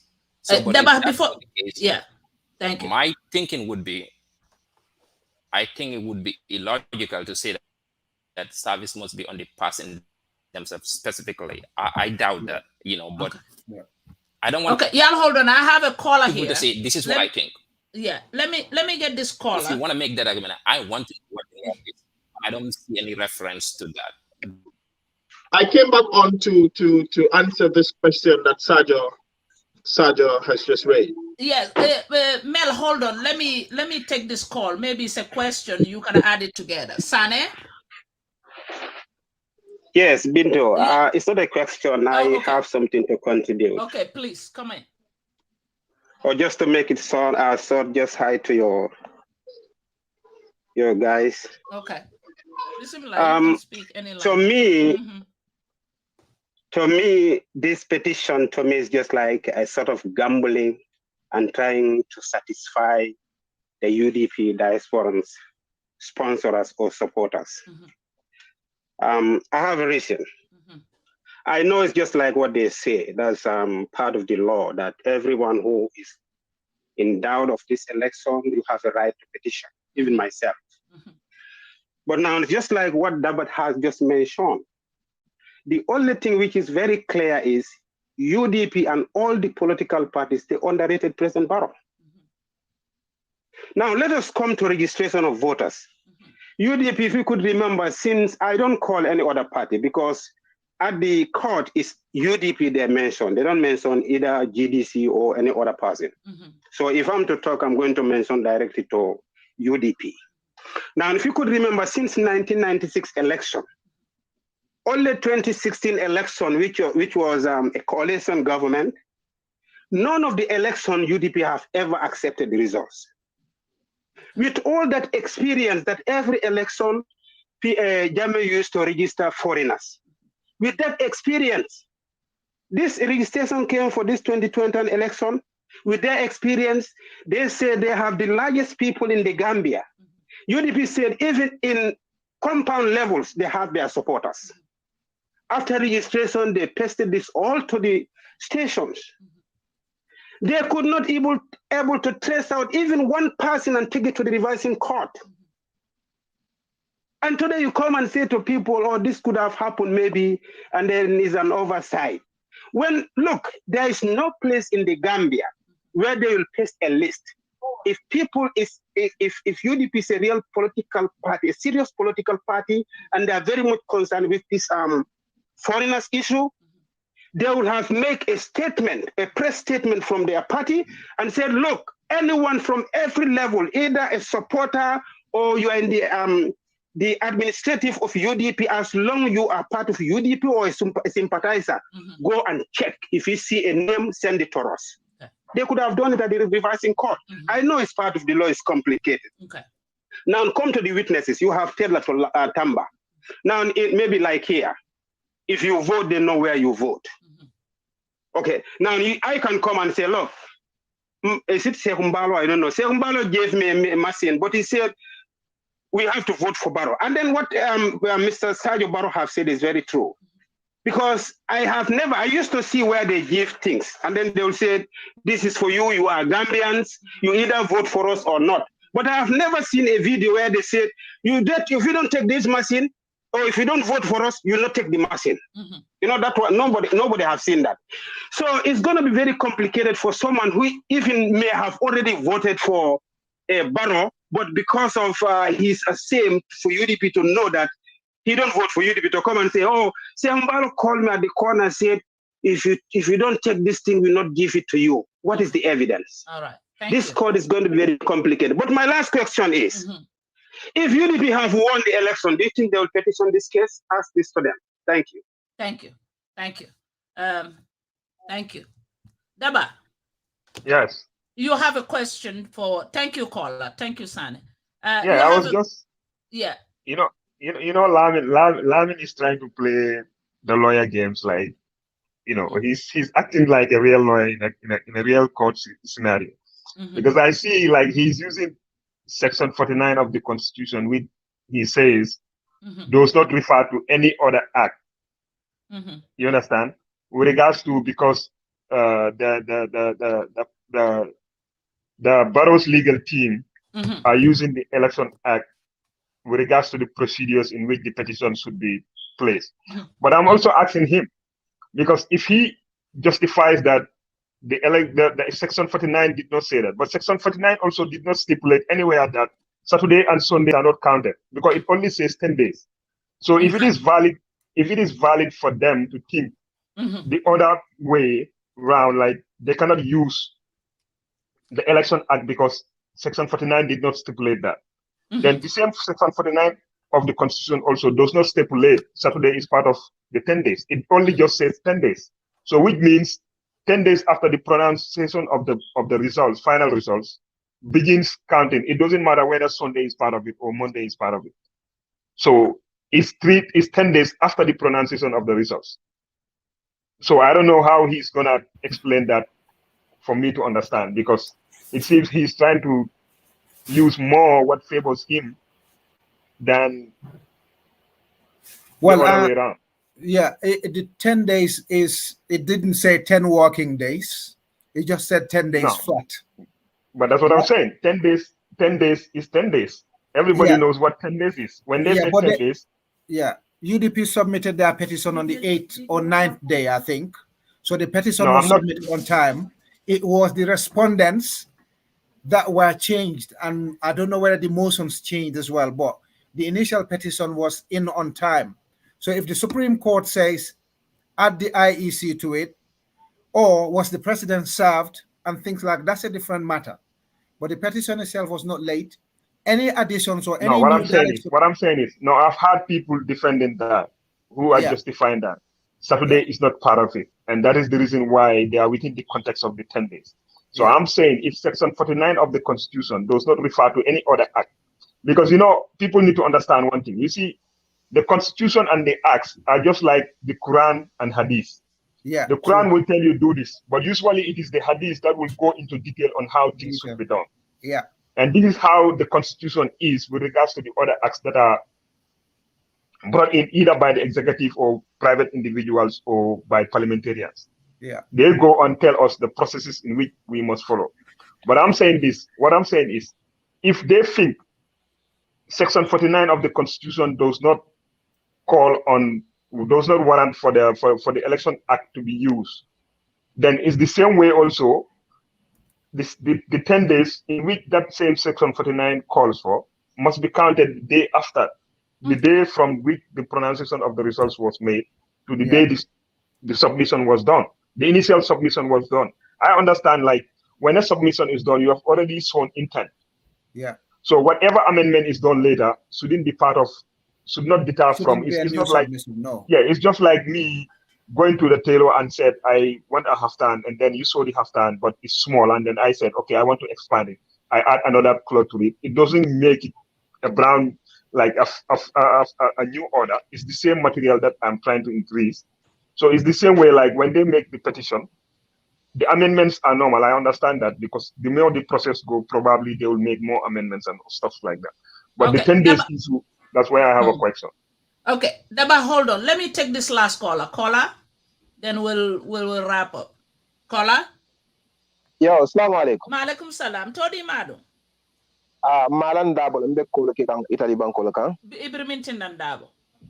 Yo, nela luntangol be konton itola ni konton seno. Bismillah.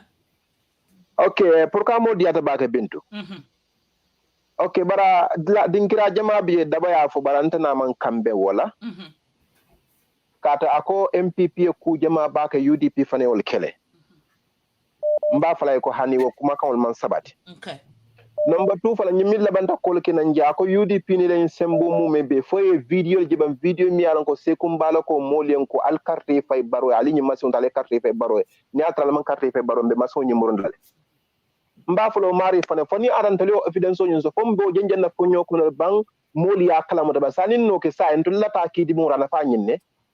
Okay. No na kuma kala ba woni baro ni UDP tema election Bintu. Aynyum political party min beta ye lakan. Free and fair election o Gambia banko kan Bintu. Amantara baro ni UDP tema. Dalila senol be mbulo kono nyun ko nyun to Bintu de. Okay. Katu baro la executive ko kono mol min bije manke bantala banko multi Gambia diwlem. Enim bari musol laka futu. So fengo fe ninto lafta kalon al executive member sol bulo kono. Nsa alonno. Na dalilo mo mintu Bintu. Baro fol executive member la fon bije. A fole nyim fode ako. Ponya be dawda nyim bankun kan. Ibe UDP konnentel ba UDP kay. Dawoda e tata je ye support so je la nyama. Ako nyim bankun kan free and fair election bank Gambia banko kan. Hani atara ko baro yim political party beta e be la kan. Ako UDP babu sala.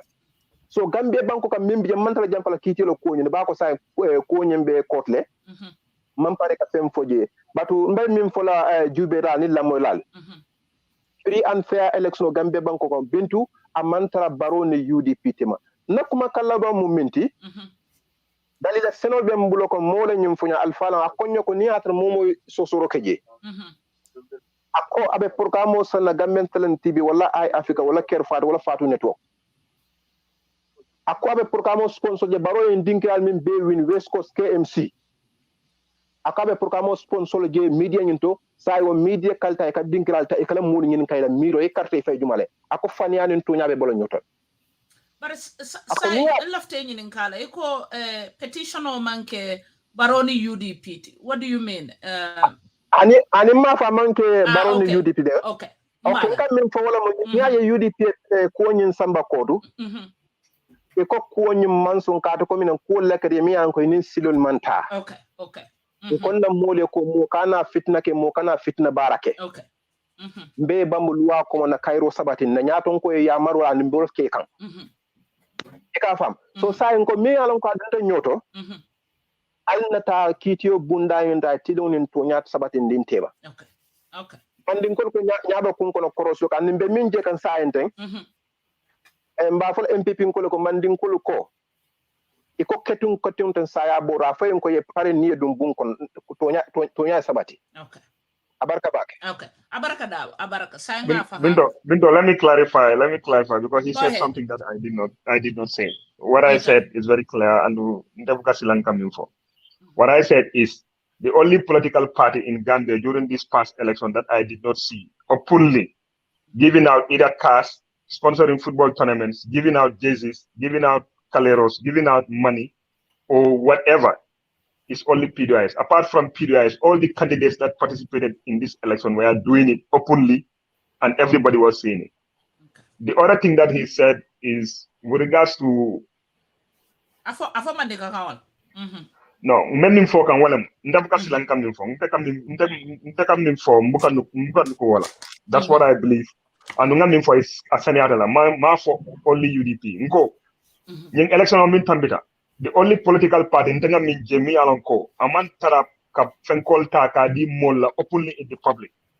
Because I cannot say they did not do it because I don't know min keta behind the scenes. But openly it was only PDOIS wala market. But apart from PDOIS, all the candidates that participated in these elections have openly mol nyala video BJ le netalol BJ ye kalerol dile ye kodo di groupe la ye football jersey sol sanna ya di team sol la ya di youth sol la and they ye nyimbe kele not because they want them but because they want them to vote for them and wala mutaliloti ya and ya kele during the election time.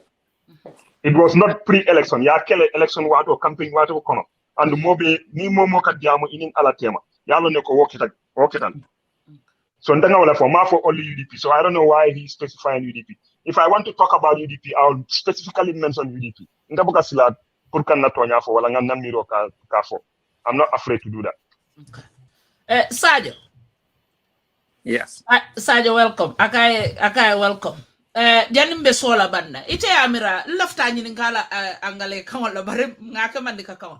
Nyim court proceeding mimbe keri. Ngajele ko election o jannim fanga be futala nga CA je court le nga GMC je court le nga ko kachaja ne sign nata je petition o fanan dunta ite amra sign ni mine bil Gambia no le loi nyati le ngola nani election o ni all this I mean kentoli I don't like Gambia on be faith sort of in the court system.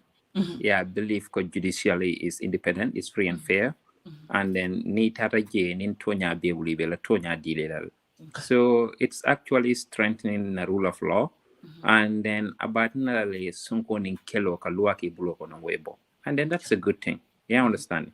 CA and my taragele during the registration period, and then Ngaji Jojo wasn't afraid to call IEC out, and then UDP too has faith in komi lua nyatilingola itaraje, and then whatever the outcome is, inyantalo nako komi im court nyinte sila laka tonyafo, you know. Now, they come like when it comes to argument, like for instance, Kexx report in Dobijengari regarding Attorney General when Eko fan subscribed to Barrow Lawyer argument, but they added ko in the interest of security and others in case nyata dismissal. I find that troubling. Democracy in the file a nyamo because we think it's a little bit inconvenient. You understand what they can allegation. So I don't subscribe to that view. Yeah, but I do believe the justices in the now, whether that resulted in Kidio from Banjanaka Daddy, if lawyers make mistake, malpractice insurance, like in my state of Wisconsin is $1 million policy law, what community mistakes, if I understand. But Nimbe Tonya, what I like to, for me, speaking from a legal standpoint, that's what I like to in Nimbe. I know some people can't because Gambia told how they do system, but there is no rule, but there's a lot of missteps, you know, let's just call a spade a spade. You know, from a legal standpoint, a lot of missteps in your lakadaji. Neo kajang, either you lose your employment or you are looking at borderline malpractice and you survived. Yeah, understand. I'm going to give that, you know, and then that's how I see it.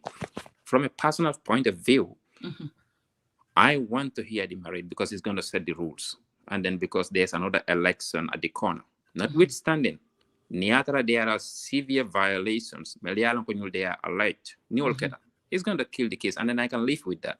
But hopefully now would pick that up, and then the election reform, the National Assembly election right now. And then because it's very important, the Electoral Act UDP la petition of the relief they are asking for is under the Election Act, Section 116-17, more Election Act like Nindanda constitutional. Near challenge on what basis? The Election Act tell you what you could challenge, the kind of corrupt practices you may challenge, no. And it's very, very relevant in this FEMCO. And then although it doesn't set what the standard is in terms of overturning, but it at least shows ko momoya lonko ye corrupt practice ke, and then it arises out of the act and they get a winner. They should annul ila fenkoning. The question become what degree. Yeah, so those are things me alonko in court be set up. But rules are rules. The only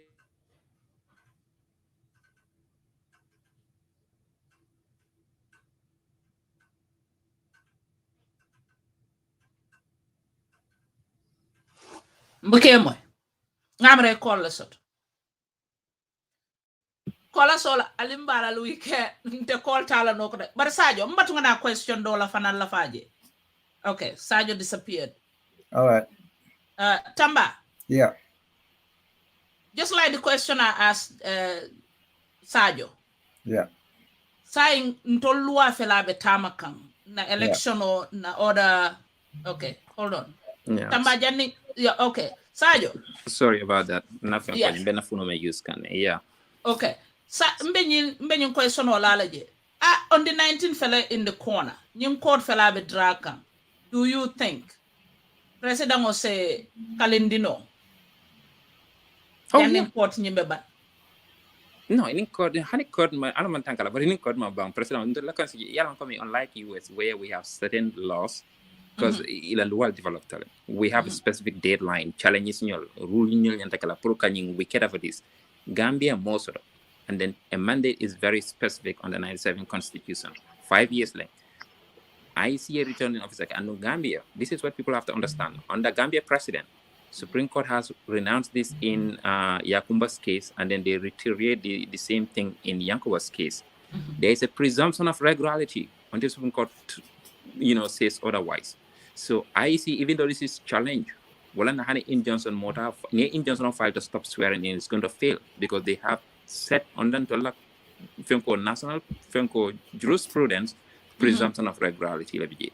So Barrow swear in the Supreme Court nada for later coming out of pool. So the constitutional provision, whomever the caretaker should be in president speaker or Fenko whatever because Barrow or VP at the time, not a nomination, but election swearing in Bekalale. The only thing outside that is you have to declare a state of emergency to extend certain term. And in New York, other than the writ of habeas corpus, and in certain few Fenko Melville, you give almost the president unlimited power. So what moron would want to continue a legal proceeding in a state of emergency? I would make court from a big cancel because I have more powers than them. So Saja ala loyal be jibe kan igibe ferrendi kan dem ko wala ni ma ke ko be ferrendi de yana Gambia mo yal we want things to change, we want things to develop, we want better practices, you understand, and I want those things to happen. And then the election act for certain referral I see nyanta melkala come if people are indeed engaged in corrupt practices, let's say you're going to directly link to the president or any party. Litigation is a double-edged sword. During this, it could come out, come like he who comes to equity. Now, Court of Equity and Law, they are all matched together. Yes, that's the thing, but sometimes where you felt like coming what we call minimal violation or, de minimis, violation. You are seeking for relief in equity. And then maybe injunction or others, it found ignoring those presumptions are there, but it doesn't mean court by inyakaslala completely. It's just like what we call the Fugitive Disentitlement Act in the US. Ni order removed in deportation. You want to file a motion to reopen. The government would always argue that hey, you are violate but it doesn't mean court cannot ensue sponte. It's just a general rule, but it doesn't mean it's absolute. So Kafako Barola Royal, I'm not going to agree with them. Let's say if you are conceding a corrupt practice and not defense is you are doomed. Because like Tamba says, electoral act would still overturn because you just concede to your corrupt practice. Like and on section 116 is very clear on that. It doesn't matter. That's not a defense. But then my only thinking is near corrupt practice yitandi. You understand that violation, which is going to be very, very interesting because the language in 116 says go more kata candidate in kota Undue and then the operative order is either you directly know or with your consent. So you have to actually attenuate even if there's a crop practice, let's all agree to crop practice, you have to directly attenuate that to Barrow with his knowledge, or he has reason to believe it happened. If you have a raw agent, you cannot link that to the president. Okay. So those distinctions have to be there too. Mulinyante will understand that. But a beta or nada, it's a privilege to practice in the Supreme Court. You understand? It's a privilege to have an election petition once in a lifetime. A lawyer in your sort of, that's the most important petition you would ever file in your lifetime. You should go to that petition with your A game. And then if you drop the ball, you cannot come back and cry, file, that's on you. That's where my disagreement is with people. You cannot afford to be a bad lawyer at this time. And then but Sarjo Mbatinga nim petition on Yinkeda Lua, how they call it? Kaim Tolmalani Lua Wodolo, but come a case named Fullis case. What's a lawyer in the Latino affect? No, at least there you bring a case, there is no basis in law or fact. You understand? Yeah, come Gambia, I think they have what they call the Legal Practitioner Act, but among stuff, then it doesn't have what we call rules of FEMCO, like disciplinary rules. You understand? Yes. Rules of professional conduct. When you violate, you could be suspended, disbarred, or even those things. Gambia, they have Legal Practitioner Act. I few instances, and then they are trying to amend it. I saw the amendment, but we want to follow. I think the 2020 amendment. Well, a specific offenses in your lead and the you could be disbarred on the and through the General Legal Council. But Gambia most of it. But in this petition, at first coming like everybody took it so lightly. You understand? When I did not read the complaint. But as soon as I read the substance of the complaint, lawyer this it's very right. And then it raised serious allegations.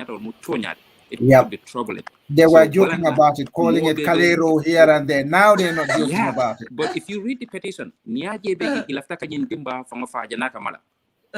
from a legal standpoint, if you read what has been, pleaded, it's very troubling. So whoa. Yeah. That's why I postponed my Facebook like several times. And I've been dealing with polling agent managers and in the UDP and in the GDC executive. We know what's in there. But I refuse to do a Facebook Live specifically on it or a program specifically on the merits of the petition. Yeah, well, I can talk on the surface, but I cannot go in detail, unfortunately. Wow. But the swearing in. Yes.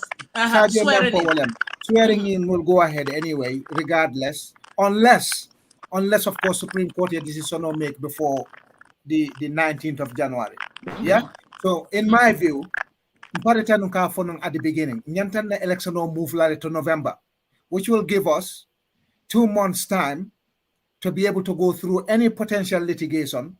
Come US coming for November 4th, then you got January 20th, you go almost 2 months to be able to go through the court wranglings, inauguration of everything would have gone through the Supreme Court. You understand? We cannot have election in December. We want to litigate within 30 days. Already, we have many public holidays in December and January. Before the court is still sitting on the 19th of January, and we're going to have to swear in a president. Supreme Court we've overturned the results. You understand? It's so inconvenient. Now election moved to November. Give us at least 2 months, 30 days and a grace period. Puru Molsa Lonko, yes, a clear sign. Baroka with the swearing in front of me with one eye open. Abe silaring, nkana swear in the bare, malon fo. Thank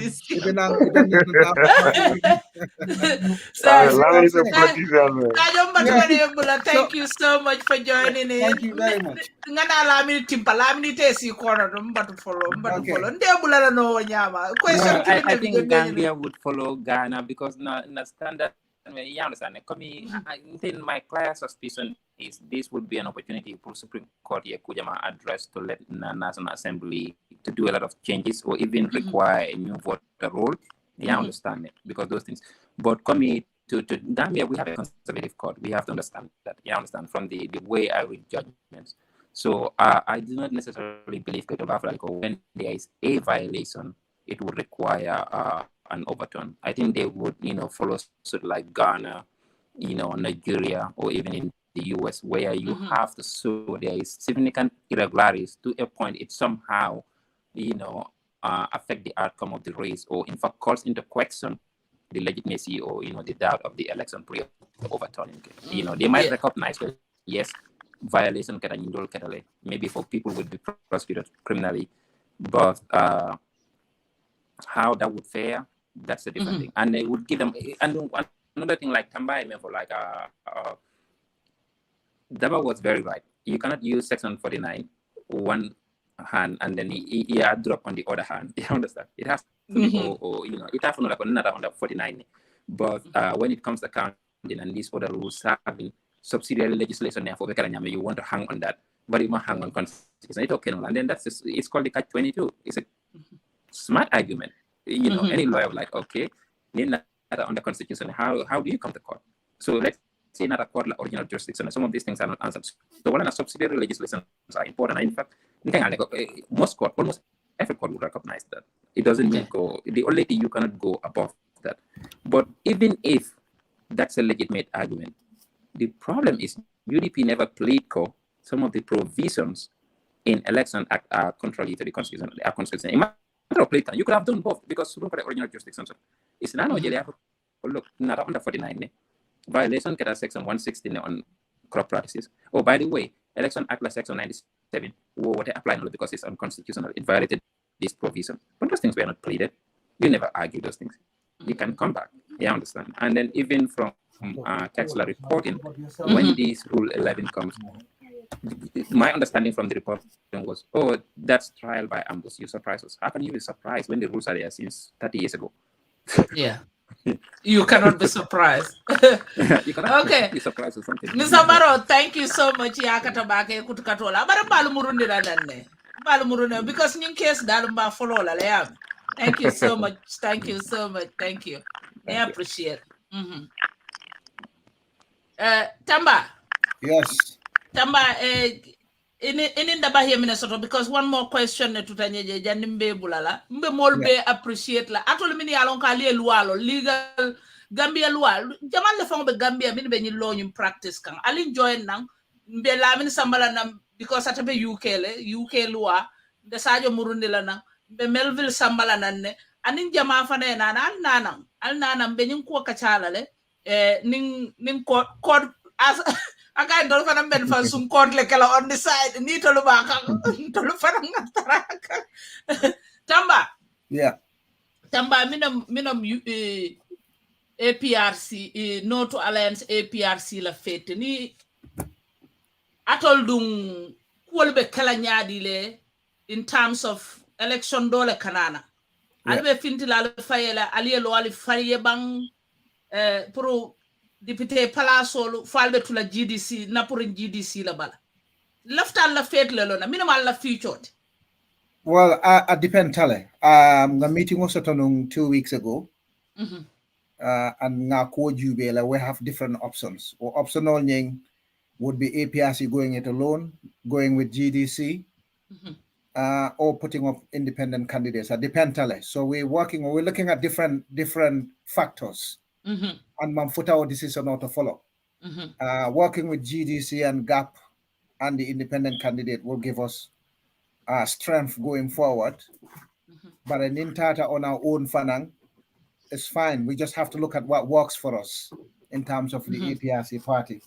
So we will know what happens in the next 2 to 3 weeks because we're working on it right now in Kadiamata Nyame. But if we kept the alliance going, that will give us more power going into the National Assembly election and winning as many seats as possible to make it interesting in Parliament in terms of fighting for what's good for the Gambia. Because what we don't want is the government having the majority in Parliament. That will not be good for us because we've already seen Barrow's lack of ability to do anything meaningful for the country. If we allow him to have everything his way, we'll be in serious trouble. So we want to make sure Parliament is finely balanced. We don't want to stop Barrow developing the country, but we don't want the current embezzlement to continue.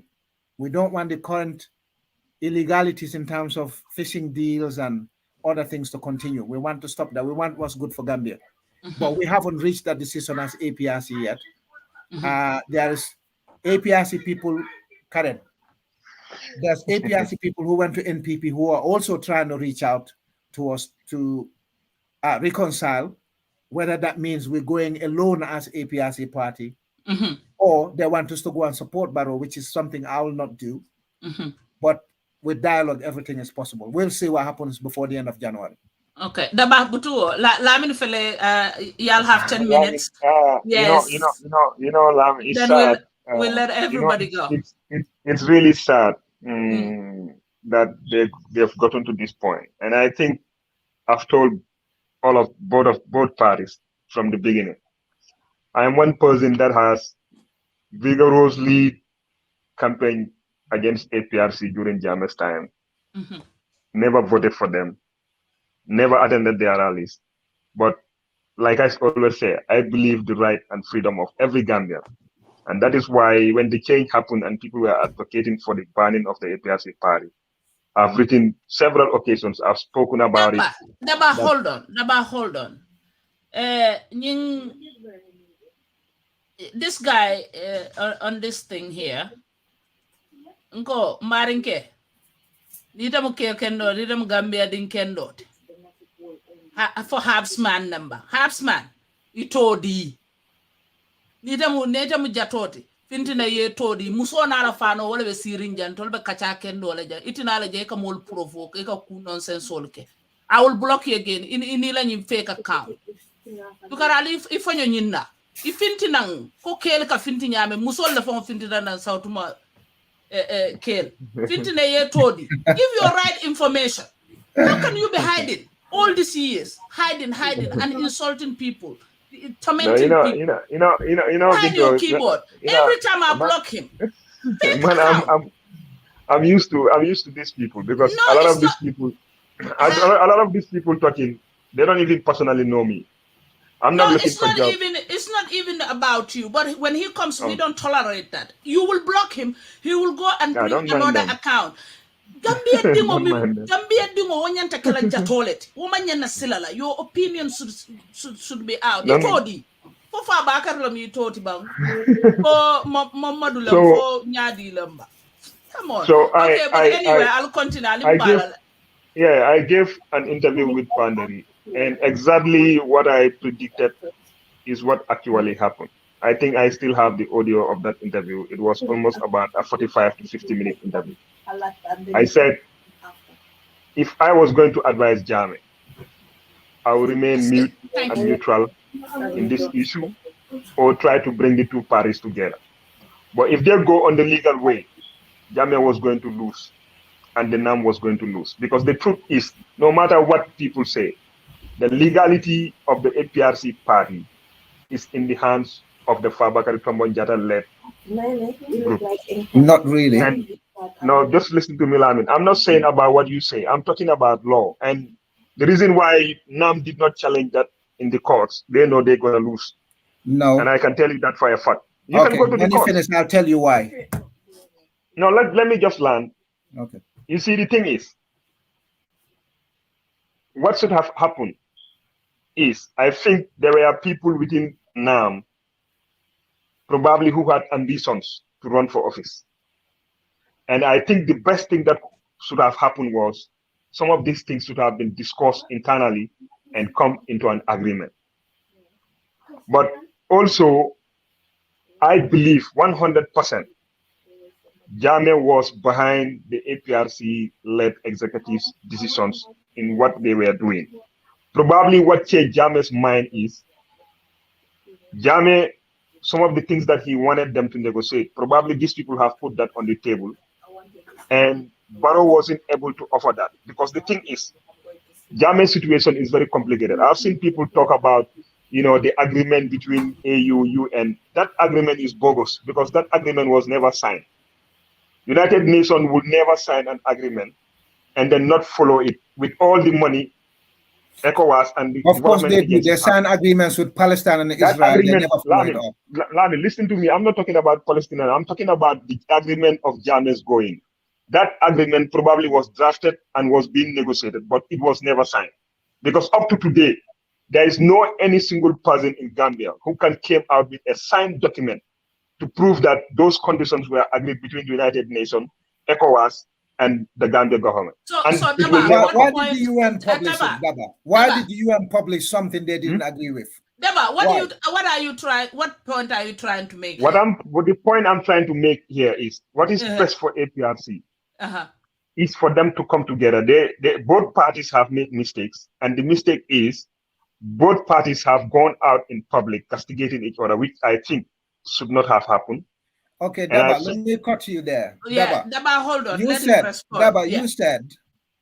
the preconditions, I think that's what you were referring to, that Jammeh wanted in the deal between APRC and NPP, but could not meet those preconditions, right? No, what I said is, maybe. Maybe. Some okay, of the let's conditions, suppose. I said some of the conditions probably Jammeh wanted. Probably because I've seen people talk about this, especially the diehard Jammeh supporters, for Jammeh to come before elections, for Jammeh not to be prosecuted, for his assets to be returned. These things are beyond Barrow as an individual. Because Jammeh and Barrow has no personal problem. Jammeh has problem with the state. So Barrow is not the state. Okay. And Barrow individually cannot guarantee that to Jammeh. No, Barrow was not the state. Barrow was not the state, but Barrow could have agreed to those preconditions that yes, Jammeh is going to come out. Barrow is not the state, but Barrow has got executive powers. Remember that part of the constitution I shared. For Barrow to allow Jammeh to come out, he's got executive power to do it. Simple, full stop. There's no ifs and buts there. Barrow could have used this executive power to say, yeah, I'm going to give President Jammeh the permission to return to this country. It's not even executive power. All Barrow needed to do was provide security. Jammeh is a Gambian citizen. So far, he's not convicted and wanted for crimes that he committed. He's accused of crimes.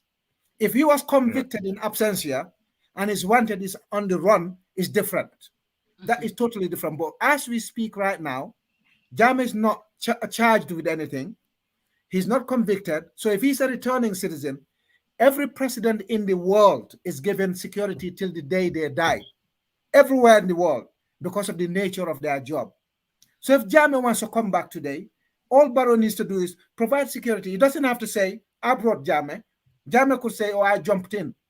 And Barrow said, all right, well, as is implied globally, I have to provide him security.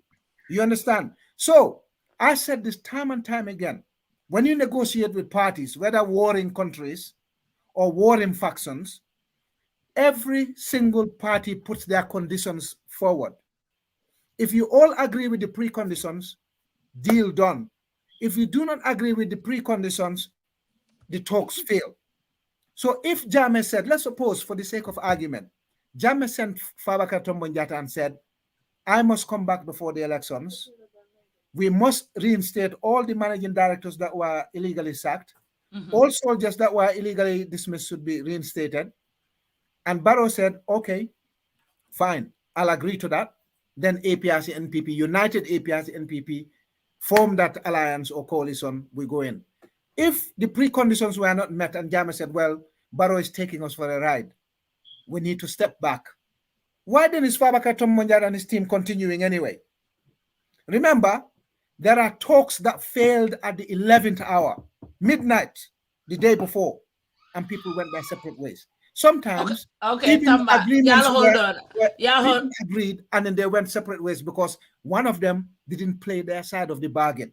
So if Barrow refused to play his part, which exactly that's what Barrow did, he only fulfilled one precondition out of 6 or 7 or more. So why then did Fabakary Tombong Jatta and other people, why didn't they come back and say on the 4th of September, over a month before Jammeh spoke and said, okay, Barrow didn't want to meet our preconditions. Therefore, we're going to go as APRC ourselves or go with another party. Why did they continue anyway? What's the point? So I'll tell you one thing why we couldn't take the matter to court. Because when Jammeh spoke on the 15th of October, even if we took it to court, knowing the slow pace of Gambian courts, even if we took our case to court against Fabakary Tombong Jatta and others, the case will not be heard until next year, summertime maybe. Look at how long it took. Sirifo Sonko and UDP. How long it took Yakumba and Attorney General, or the Speaker of the National Assembly, or Barrow. Look how long it took. So we're saying we don't have that wiggle room. The time wasn't there for us to do anything legally. So we're going to take the bulk of the supporters who were loyal to Jammeh, loyal to APRC, don't want to support Barrow, and go and strike an alliance with GDC. That's not because we believe Fabakary Tombong and his executive are the legal custodians of the APRC. No. The two congresses that were held in Jammeh's absence, none of the current executive members was openly voted for.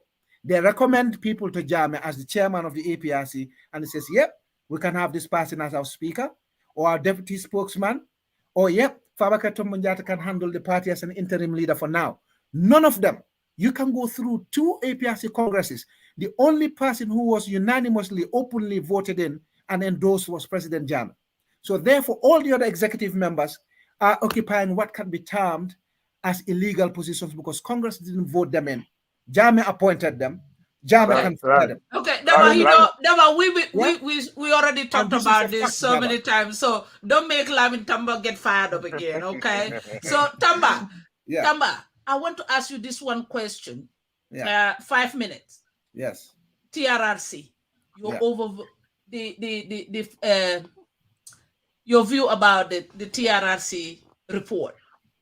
And if APRC, let's say the ones that went to MPP, the executive, if they come out and say, well, join us, will Jammeh call and apologize to them?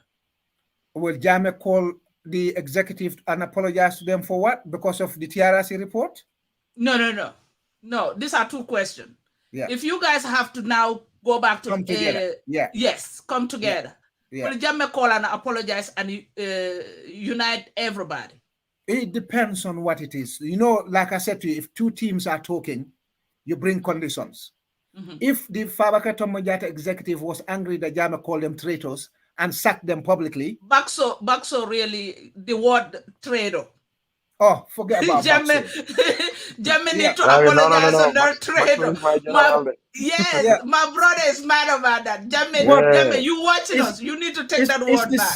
It's the same thing. Yes. If that's what it takes to bring the APRs together as one, just to withdraw the word traitor, I would advise our executive to say, let's talk to Jammeh. Let him say, okay, I shouldn't have called them traitors. I'm sorry for that.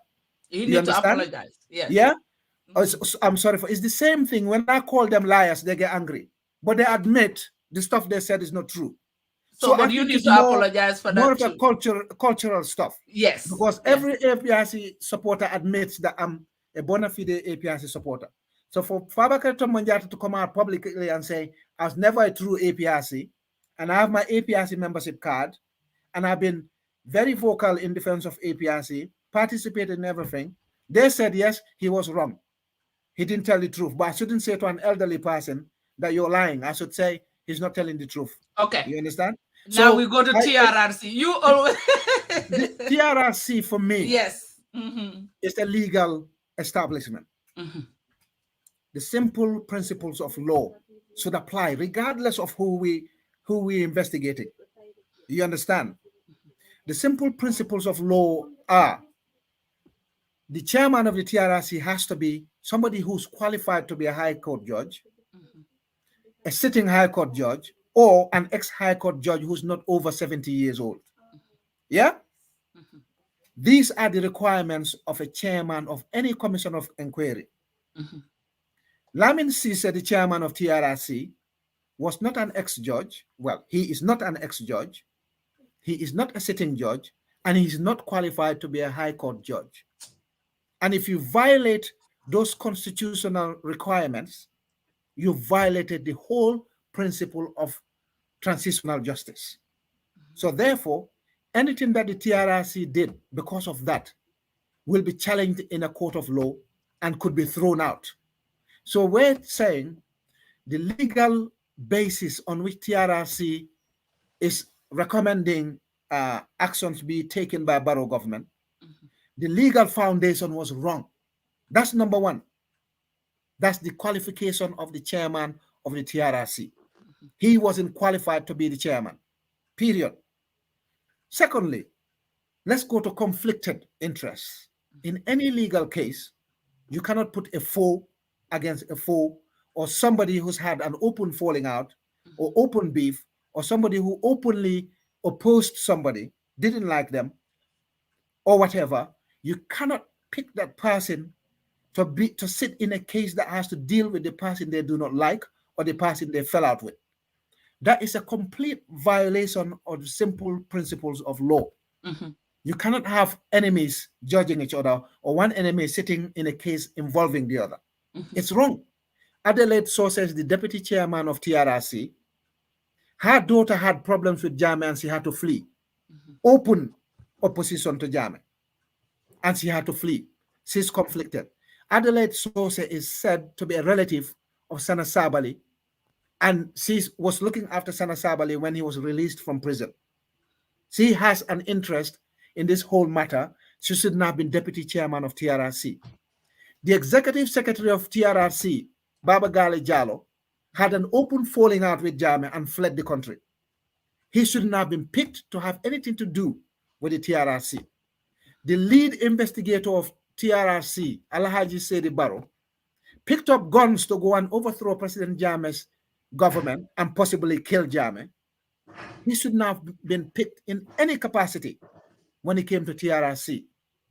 And several other people, Esa Fall, we saw the excuses he made when his former boss, Ami Bensouda, was coming to TRRC. He said, oh, I was sick.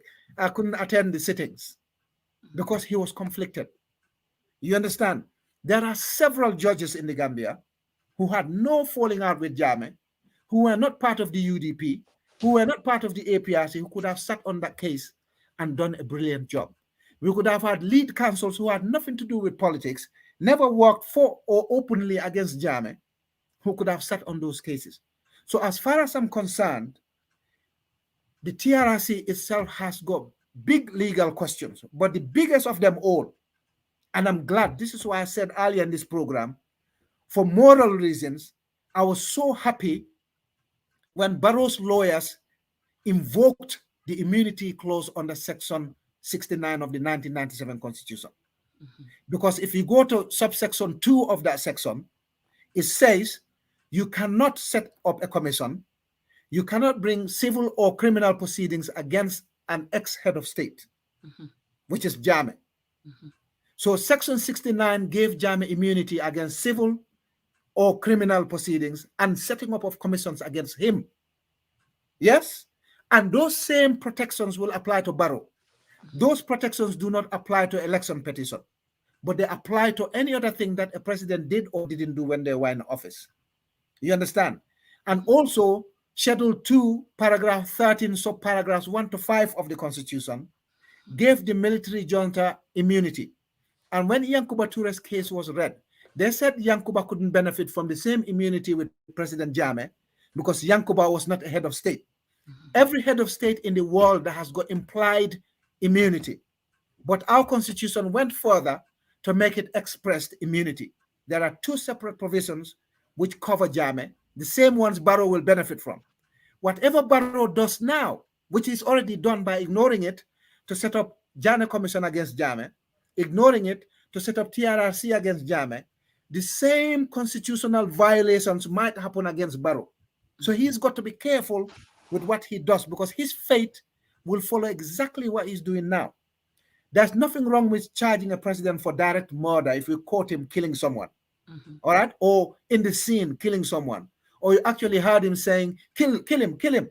You understand? Or you've seen orders with the president saying, go and kill him. You understand? You can charge the president for murder because some of the murder cases and genocide will not pass under the immunity clauses. But if you're bringing up a commission is not a murder charge. TRRC could have looked at everyone that worked under Jammeh, the NIA director, the state guards commander, the commander of the battalions, other people in the NIA, the prison services, fine, because they don't have immunity after 1996. All right? But the presidents have.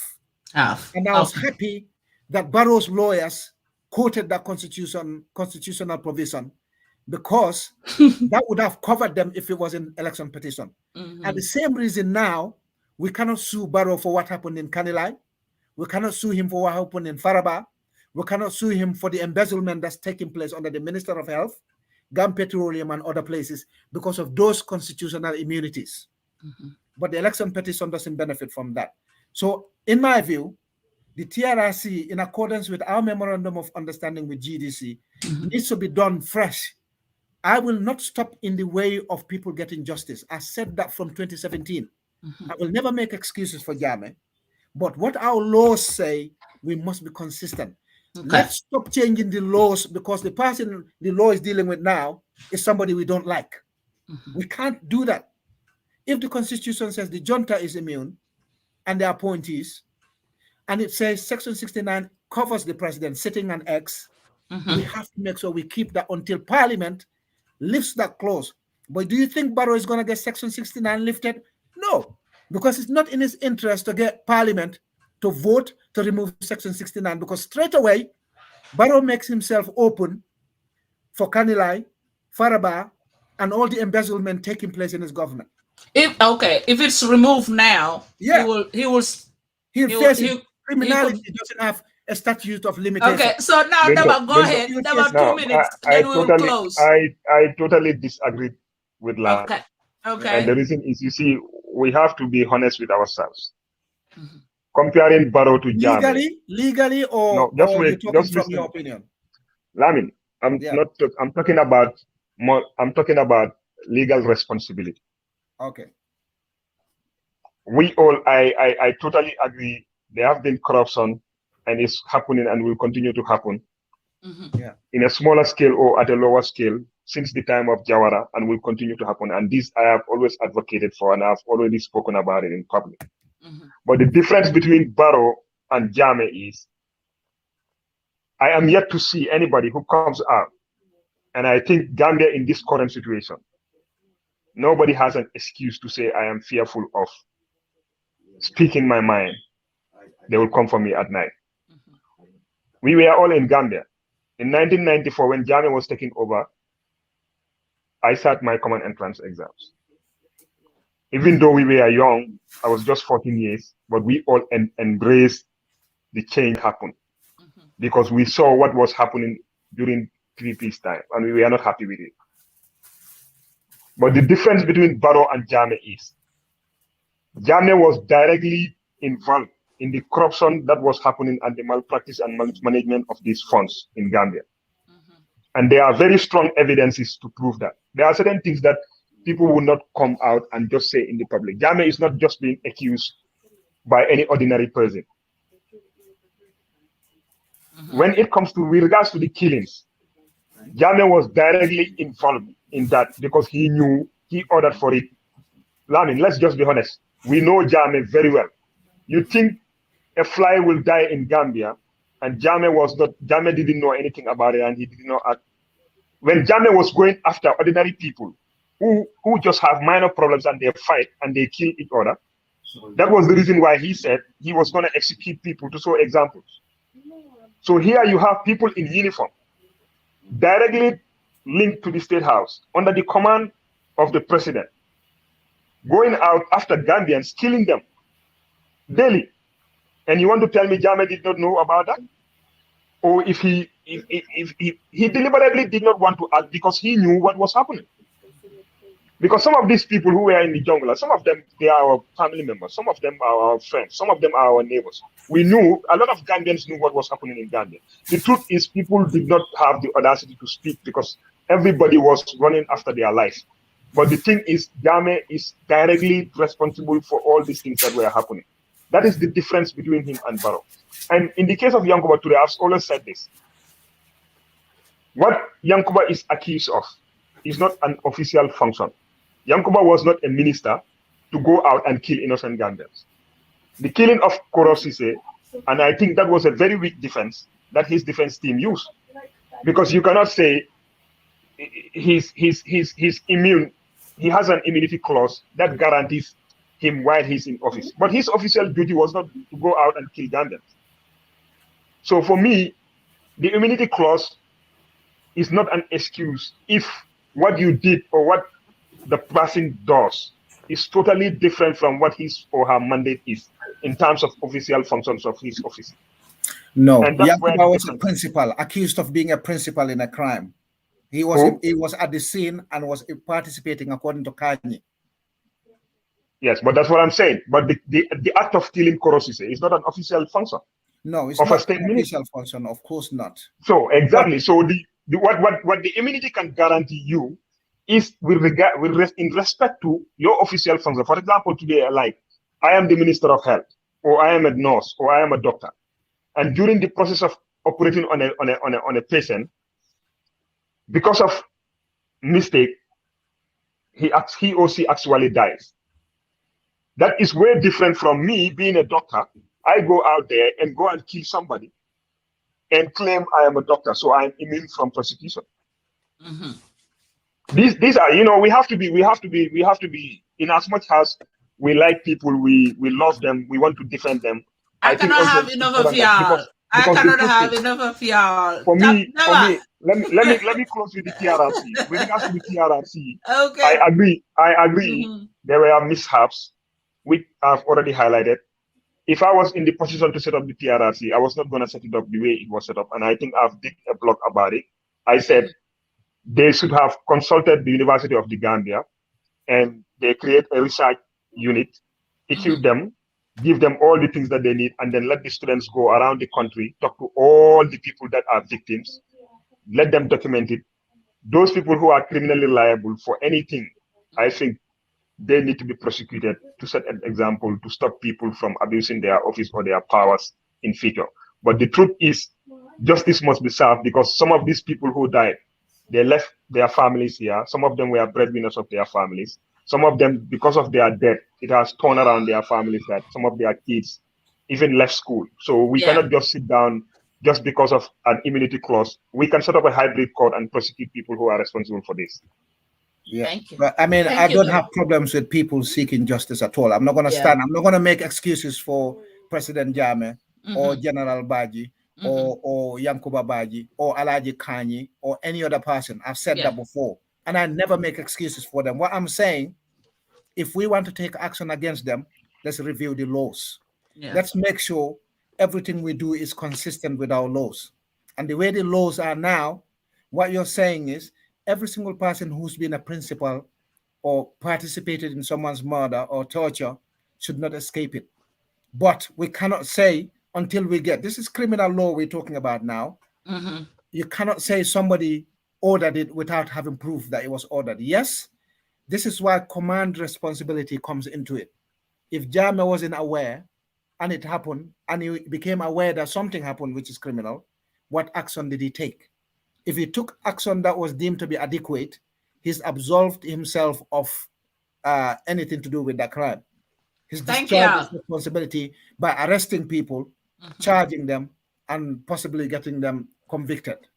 If he hasn't done that, then you can say command responsibility. He didn't know, he didn't order it, he heard it happen, and he did nothing after that. You understand? Lamin, I'm telling you, he ordered it. I can tell you for a fact, because I know what I'm talking about. All right, I love you guys. I love Tamba. I'll bring you back, guys. I will bring you guys back. Okay. So thank you all so much. I really appreciate you again participating in. You know, we cannot have enough of you. Dabakh is here to stay. So thank you so much, Tamba. We appreciate you. Thank you very much, Binto and Have a great BB. weekend. Thank you very much, team. Thanks. And Dabakh, good to see you again. All right, thanks, Lamin, man. Give it up. Thank you. Thanks. I cannot have enough of these brothers.